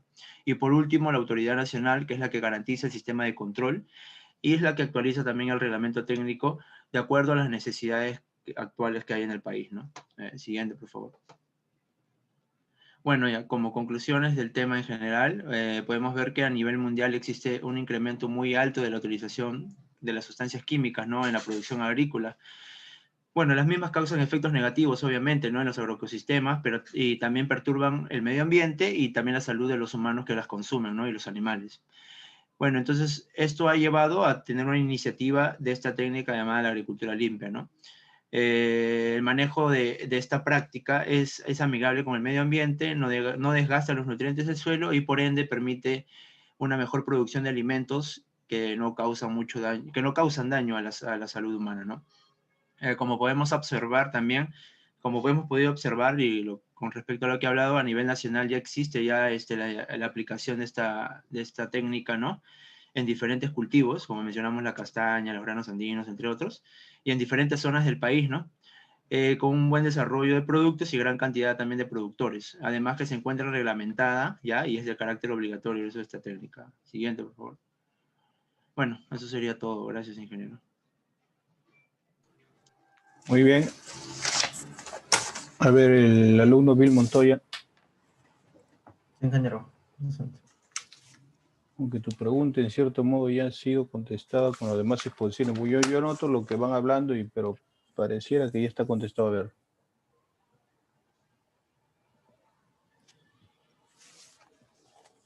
Bien, a ver, Bill Montoya. La pregunta es, en nuestro país, estamos hablando del país, de todo el Perú, ¿se cumple con la agricultura limpia? De acuerdo a mi conocimiento y todo. No del todo, ingeniero, o sea, no es de todo limpio, ¿no? O sea, hay agricultores que usan estos fitosanitarios, pero, o sea, no hay ese control, ¿no? O sea, lo usan excesivamente. O sea, no hay un regulador para la agricultura en diferentes regiones. No se da todavía del todo. Dime en pocas palabras qué es la agricultura limpia. ¿Cómo define la agricultura limpia? La agricultura limpia trata de, o sea, se conoce, ¿no? Como el nombre de agricultura ecológica, ¿no? En otro caso, agricultura orgánica, pero trata de evitar ese uso excesivo de estas sustancias químicas, ¿no? Sobre todo las más perjudiciales, no tanto a las personas, al medio ambiente, o como mi compañero lo mencionó, ¿no? De eliminar, obviamente no, o sea, no se va a poder, ¿no? Claro, pero se debe usar de manera regulada, ¿no? Bien, gracias, Bill Montoya. David Salazar. Sí, ingeniero. Tú mencionaste dentro de tu explicación que en la etapa de transporte se podría producir la contaminación de estos productos orgánicos con certificación orgánica. ¿De qué manera se puede producir la contaminación durante el transporte? Dame un ejemplo. Por ejemplo, para el transporte, ¿no? Se necesita embalar o poner en ciertos, se podría decir cajones o ya sea recipiente donde se va a almacenar.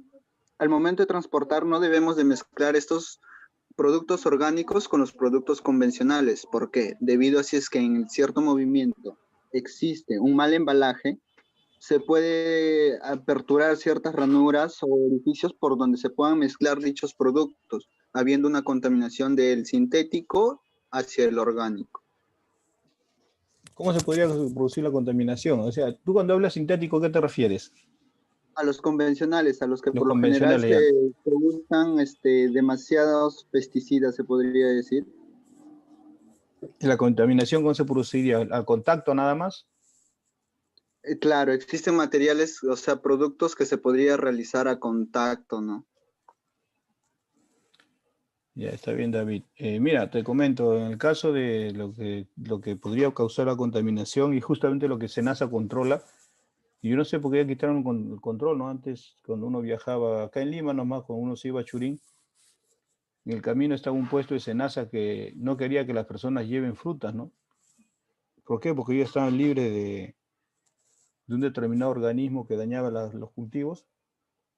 Y la contaminación se puede producir de la siguiente manera, ¿no? Si uno lleva plantas que tienen ciertos bichos dentro de los frutos y esto entra en contacto con una fruta de tipo orgánico, ese microbio, ese gusano puede pasar a ese producto orgánico y malograr toda esa producción en limpio, ¿no? Por eso que no es bueno el transporte que ambos estén mezclados, ¿no? A eso también se refiere lo que te había preguntado. A ver, bueno, una pregunta más. En nuestro país, David Salazar, en nuestro país tenemos productos con certificación orgánica, alguno que tú hayas visto. Sí, ingeniero, sobre todo la certificación, como mencioné, se valida a través de ciertos sellos, ¿no? ¿Has Y visto en alguno? nuestro país, por ejemplo, en el año 2018, vi un informe acerca de certificaciones sobre la quinoa. Para Ya. exportarlos, tienen que tener el certificado, ¿no? Y se hizo todavía una tesis de una inspección técnica referido explícitamente sobre la quinoa, ¿no? Entonces, desde ahí tengo entendido que la quinoa no es de los productos certificados al momento de exportarse de nuestro país, ¿no? Bien, gracias, David. Mirko Tarazona. Sí, ingeniero. Nada, sí, acá. Ya. Tú has mencionado dentro de tu explicación, hablaste de que hablaste de que la utilización de los fitosanitarios causaba un conjunto de daños para la salud, hablaste de malformaciones y diversos efectos negativos. Entonces la pregunta es, si causa todo eso, entonces ¿por qué se utilizan estos productos? Si tanto daño causan a la salud.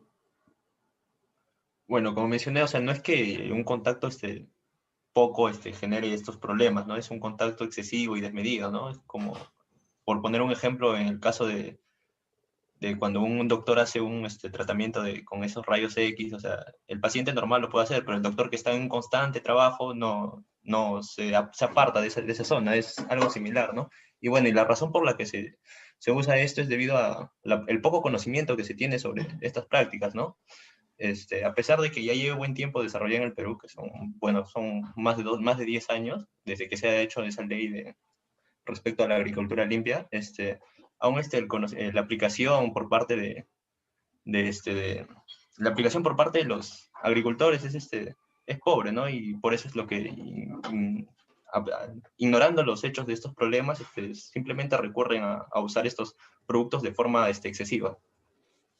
O sea que el producto no está mal, sino el producto, lo que está mal es la No, lo forma que está como se mal es aplica. el uso que se le da, exactamente. Ya, muy bien, Mirko Tarazona, gracias. César Benito. Sí, ingeniero. Tú hablaste de un conjunto de condiciones y bueno, que debían cumplirse en diferentes etapas de un cultivo en limpio. ¿Todo lo que has mencionado son consideraciones teóricas o se cumplen en nuestro país? Bueno, no, o sea, en nuestro país que se cumplan no tanto, ingeniero. O sea, lo que mencioné, esas buenas prácticas agrícolas que he mencionado, se podría tomar como que un conjunto de normas o recomendaciones que se debe seguir, ¿no? Aunque parezca muy obvio el decir que, bueno, no uses aguas residuales, no estés con los químicos expuestos a las plantas, a los cultivos, algunos no lo toman en consideración o no se realizan sus cuidados. ¿Tú consideras rentable la aplicación de esta agricultura limpia? Eh, bueno, ingeniero, no usualmente, o sea, en el país al menos no ocurren tanto, o sea, este es para evitar más que todo el accidente con los cultivos o con los mismos trabajadores por el uso de plaguicidas o la calidad, como decía mi compañero, ¿no? Un certificado de calidad que tienen. En nuestro país más que todo la agricultura no tiene tanto apoyo y lo hacen de manera informal, no está tan industrializada y esas buenas prácticas agrícolas ni se realizan en su mayoría.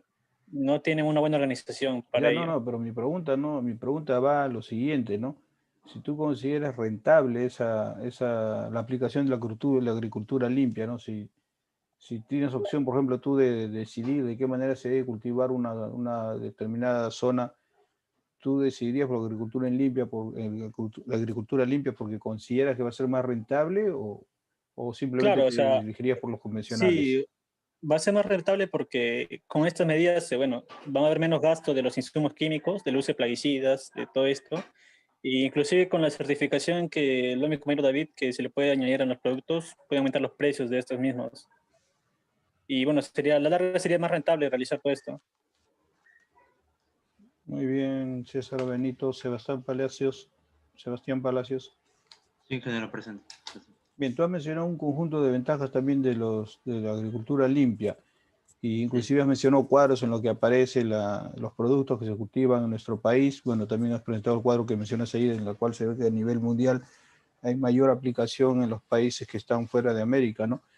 Entonces, la pregunta es si nuestro país está aplicando esto, ¿por qué nosotros no vemos de manera común estos productos orgánicos? Yo no he visto, por ejemplo, ustedes van a algún sitio y no se ve en la cantidad, por ejemplo, que ese cuadro muestra, ¿no? La cantidad de productos orgánicos que hay se desarrolla en nuestro país, no lo vemos en los mercados, ¿no? ¿Por qué pasa eso? ¿Dónde está ese producto entonces? Bueno, a mi juicio propio, yo pienso que no tiene el fomento adecuado del país, ¿no? Por ejemplo, las personas que van a comprar al mercado, bueno, la mayor persona sabe que el producto más barato que va a comprar es a un mercado normal, ¿no? Que uno encuentra cerca de la casa. Donde en mi caso yo podría encontrar productos orgánicos con la certificación orgánica, he sido en supermercados, ¿no? Obviamente son productos de mayor costo por la implicancia de la agricultura limpia. Entonces, yo me imagino que la gente está más acostumbrada a comprar algo más barato y piensa que la diferencia entre estos dos no es mucho que digamos. Es por ello, pues por eso que carecen de la información que acá nosotros estamos desarrollando, ¿no? Y esa información es la que debe fomentar el Estado, es lo que yo, a juicio propio, yo pienso. Bien, no, pero mi pregunta va en lo siguiente, ¿no? Por ejemplo, en el cuadro que tú muestras, bueno, había otro en lo que estaba más, pasa el siguiente cuadro. Siguiente cuadro. De ahí, por ejemplo, ahí se ven productos ya en específico, ¿no? ¿Dónde están esos productos que no los vemos, no? Yo no he visto, por ejemplo, esos productos orgánicos no es común ver eso. ¿Dónde están? Si se están produciendo, ¿dónde están? Como le explicó mi compañero, son de productos de exportación. O sea, la mayoría de esos productos, debido a que tienen un costo mayor elevado y son certificados, la mayoría se usa para exportación, ¿no? Obviamente acá en el mercado interno del país se ve que no se compran mucho de acuerdo al precio, entonces es mejor exportarlos a otros países donde sí los compran y es un ingreso alto, ¿no? Para el país. Por eso se utiliza mayor en la agroexportación, en lo que es la exportación. Muy bien, Sebastián Palacios, correcto, ¿no? Y eso es lo que está pasando, ¿no? Y no solo eso, inclusive hay más de esos productos, ¿no? Que son bastante bien procesados, bien sembrados, y al final estos productos, pues no lo consumimos nosotros, ¿no? Pues normalmente los de mejor calidad salen al extranjero, porque como bien dices, en el extranjero pagan más el precio, o sea, pagan el precio que no pagaríamos aquí, por ejemplo, ¿no? Y en buena cuenta estos productos son más beneficiosos porque a la larga son buenos tanto en la etapa de producción como para las personas que lo consumen, ¿no? Bien, muchas gracias. Acá lo que me está preocupando es el avance, ¿no? Ya va casi, bueno, nos ha demorado menos este equipo de trabajo, pero yo creo que bueno, mañana nos ponemos de acuerdo para en todo caso hacer un día jueves para los que falten, porque de hecho que no, martes y miércoles no vamos a acabar. Si ahorita hemos avanzado 2 nomás y son ustedes 7, a ver, toca el número 4. El número 4, si empieza ahorita, tendría que continuar mañana, ¿no? ¿Hay algún problema con el equipo número 4 que empiece ahora? Y bueno, tendremos que cortarlo en 15 minutos más, ¿no? ¿Está bien o Mi desean empezar compañero puede mañana? poner ahorita, sin problema. ¿No? ¿Puede empezar Mi grupo ahorita? puede poner ahorita, sí. A ver, avancen, pero ya lo voy adelantando que vamos a necesitar un día que fuera de los días de clase para completar lo que no podamos terminar. A ver, el equipo número 4 muestra su presentación y pueden empezar.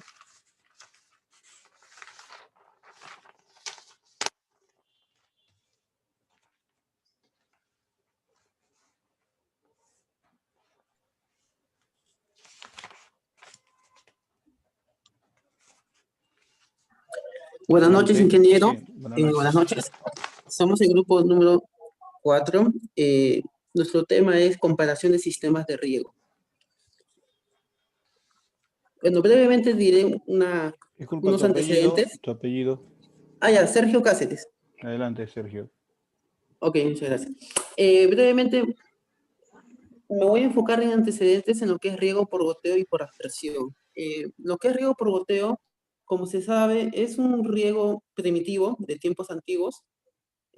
Buscando información encontré que en las escrituras chinas, con el escritor Fan Chengchi Chu, describió que se utilizaba un riego por goteo usando vajillas de arcillas confinadas y que estaban enterradas cerca de los cultivos. ¿Para qué? ¿Con qué finalidad quería hacer esto? Poder capturar las aguas de lluvia y permitir que estas aguas llegase a las plantas de una manera más pausada, constante y regular. Además, también se encontró en el sistema Inca lo que son los riegos por terrazas, como hemos visto en la sierra. Utilizaban este sistema mayormente ¿para qué? Para evitar la erosión del suelo, ¿no? Reduciendo así la velocidad de agua y mejorando la infiltración. Luego se empezó a modernizar lo que es este sistema de goteo, este sistema de riego, en lo que es en Alemania, por los años 1860, en donde, aparte de la vasija de arcilla, se empezaron a adherir unos prototipos de tuberías. ¿Para qué? Para poder mejorar lo que es la captación y poder distribuirlo mejor. Ya que cuando se tenían agujeros muy pequeños, muy minúsculos, podían haber sedimentos que obstruyesen el paso del agua. Entonces, por eso que decidieron aumentar los agujeros y poner en unos agujeros mucho más grandes en lo que es el diámetro. Por ejemplo, también encontramos otro antecedente en Israel, ya que, como se sabe, en Israel también se sufre lo que es el tema del agua, porque es un desierto. Hay escasez de agua. Entonces, la familia Blas lo que hizo fue desarrollar y mejorar lo que es el sistema de riego y plantearon el primer emisor exterior de riego por gota a gota. En 1976 tenemos a Gerson Eckstein, que inventa la máquina extrusora de goteros, y con esto por fin se pudo eliminar la necesidad de insertar los goteros en el campo. Y básicamente también el otro sistema de riego que vamos a tocar es de aspersión. Y también tiene un antecedente muy significativo, que es que este sistema de aspersión, como sabemos, es un sistema en donde se empieza a mover en su propio eje de manera circular para que puedan regar mucho mejor a las plantas o al cultivo donde se está irrigando. Y esto de acá mejoraba, ¿qué cosa? La tarea de cambiar el agua, que era algo que tú tenías que hacer en un sistema por gravedad.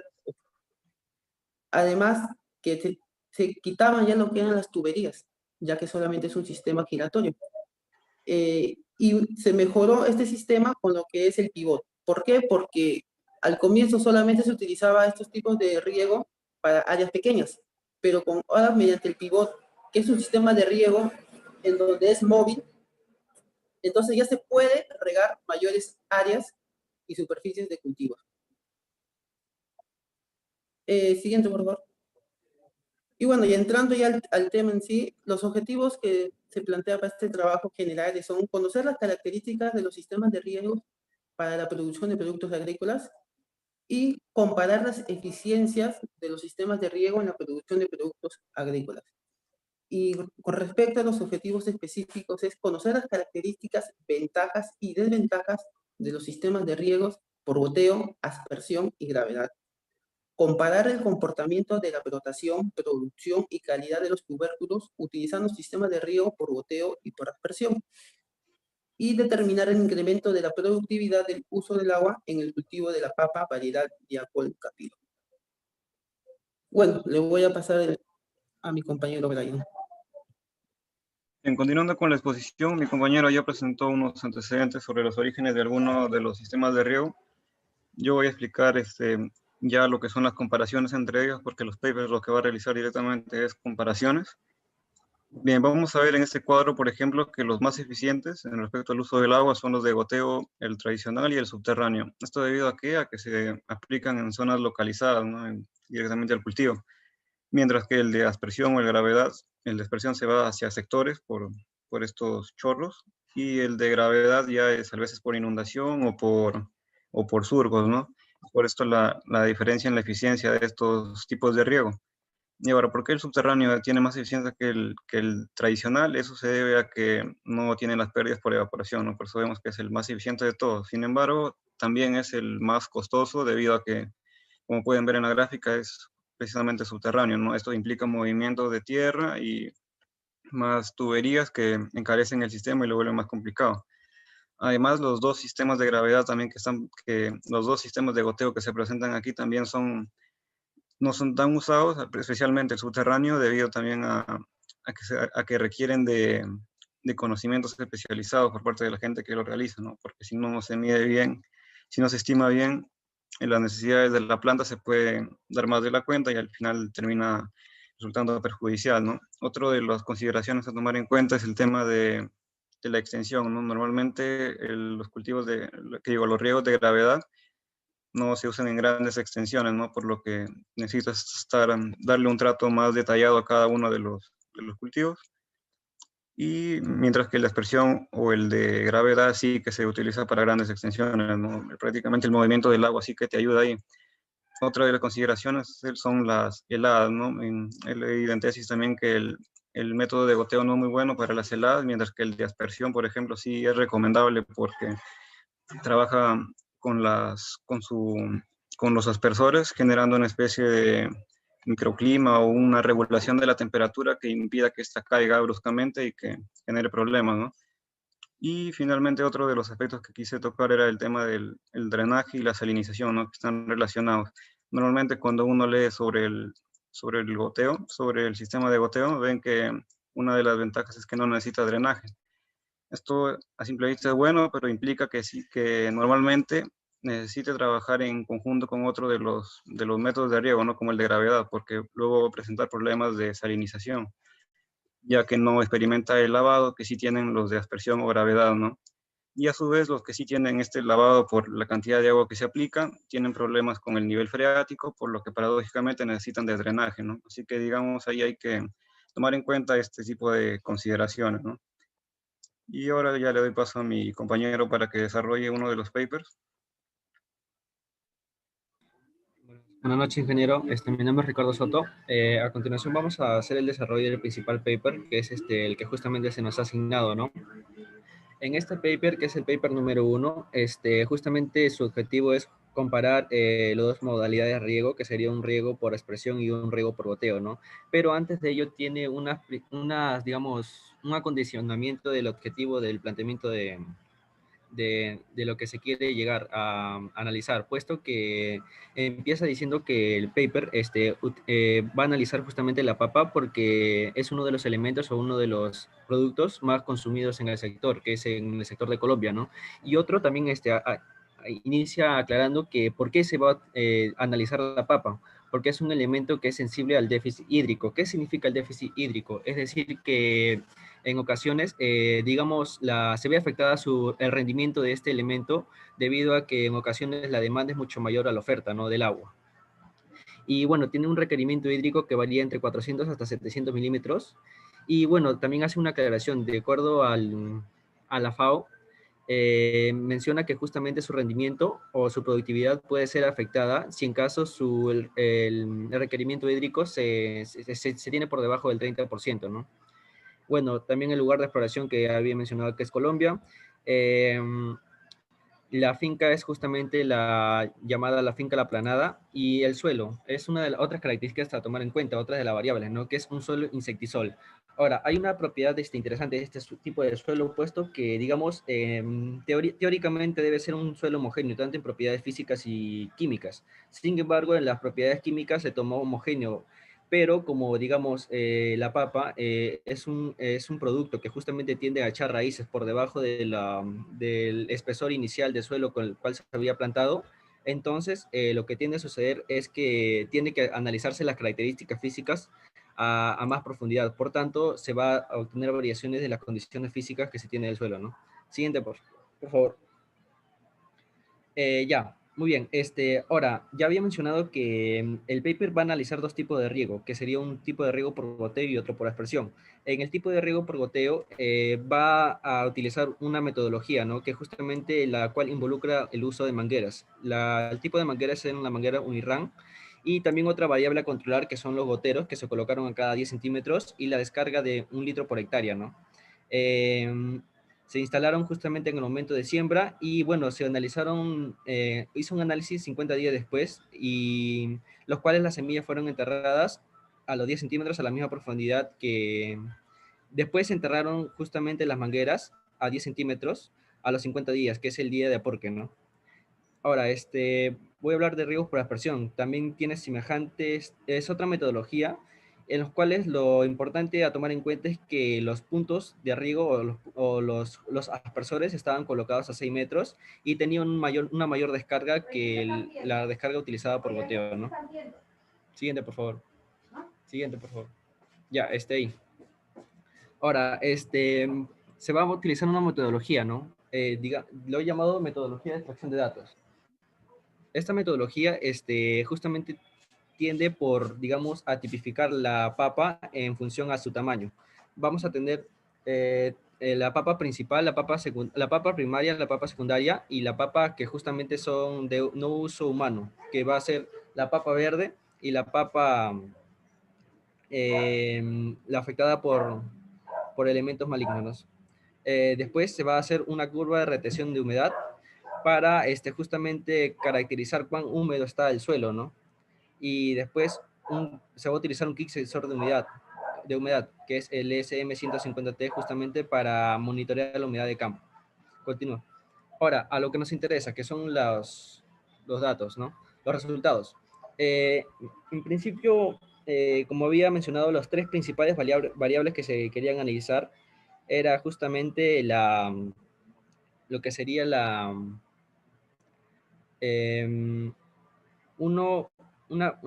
o sea, eran tres principales variables, que era el segundo era la producción y la calidad, el tercero era justamente la eficiencia y justamente el porcentaje de brotación. ¿Por qué el porcentaje de brotación? Puesto que, como ya había mencionado, la papa o este elemento es justamente muy sensible digamos, al déficit hídrico. Ahora, en el porcentaje de brotación se encontraron que a los 25 días después de cuando se volvieron a tomar los datos, se encontraron que en el riego por goteo tenía justamente un mayor porcentaje de humedad, que era aproximadamente 29%, mientras que en el riego por aspersión se tuvo una humedad del 27%. Y esto tiende a, digamos, a tener una explicación, puesto que el riego por aspersión, debido a la inercia de las gotas de agua que van cayendo sobre el suelo, van a tener, digamos, un comportamiento por percolación, es decir, como si estuviera lloviendo, ¿no? Justamente es esa metodología la que implica, ¿no? Sin embargo, el riego por goteo, debido a que no tiene demasiada fuerza inercial las gotas, se van a ver afectadas por no solamente fuerzas verticales, sino también por fuerzas por otras fuerzas horizontales y otras fuerzas horizontales, por lo cual me genera que se mantenga una mayor humedad.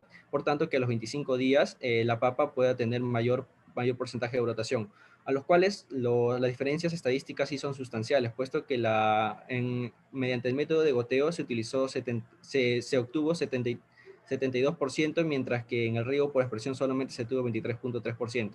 Ahora, analizando la otra característica, que es la segunda gráfica, la que está en el medio, ya había mencionado, ¿no?, que se tenía, digamos, una clasificación, se tipificó la papa para, digamos, tener unos resultados más acorde a lo que se quería buscar, ¿no? A los cuales se concluyó que justamente en cuanto a la producción, se obtuvo que, por ejemplo, por el riego por goteo se obtuvo que es aproximadamente de 46.6%, mientras que la expresión llegó solamente a 42%, los cuales estadísticamente no son notables, ¿verdad? Pero digamos en función a la economía sí son sustanciales, ¿no? Ahora, en cuanto a digamos a la calidad, hay dos tipos de papas que están al último, que son dañados por insectos y la papa verde.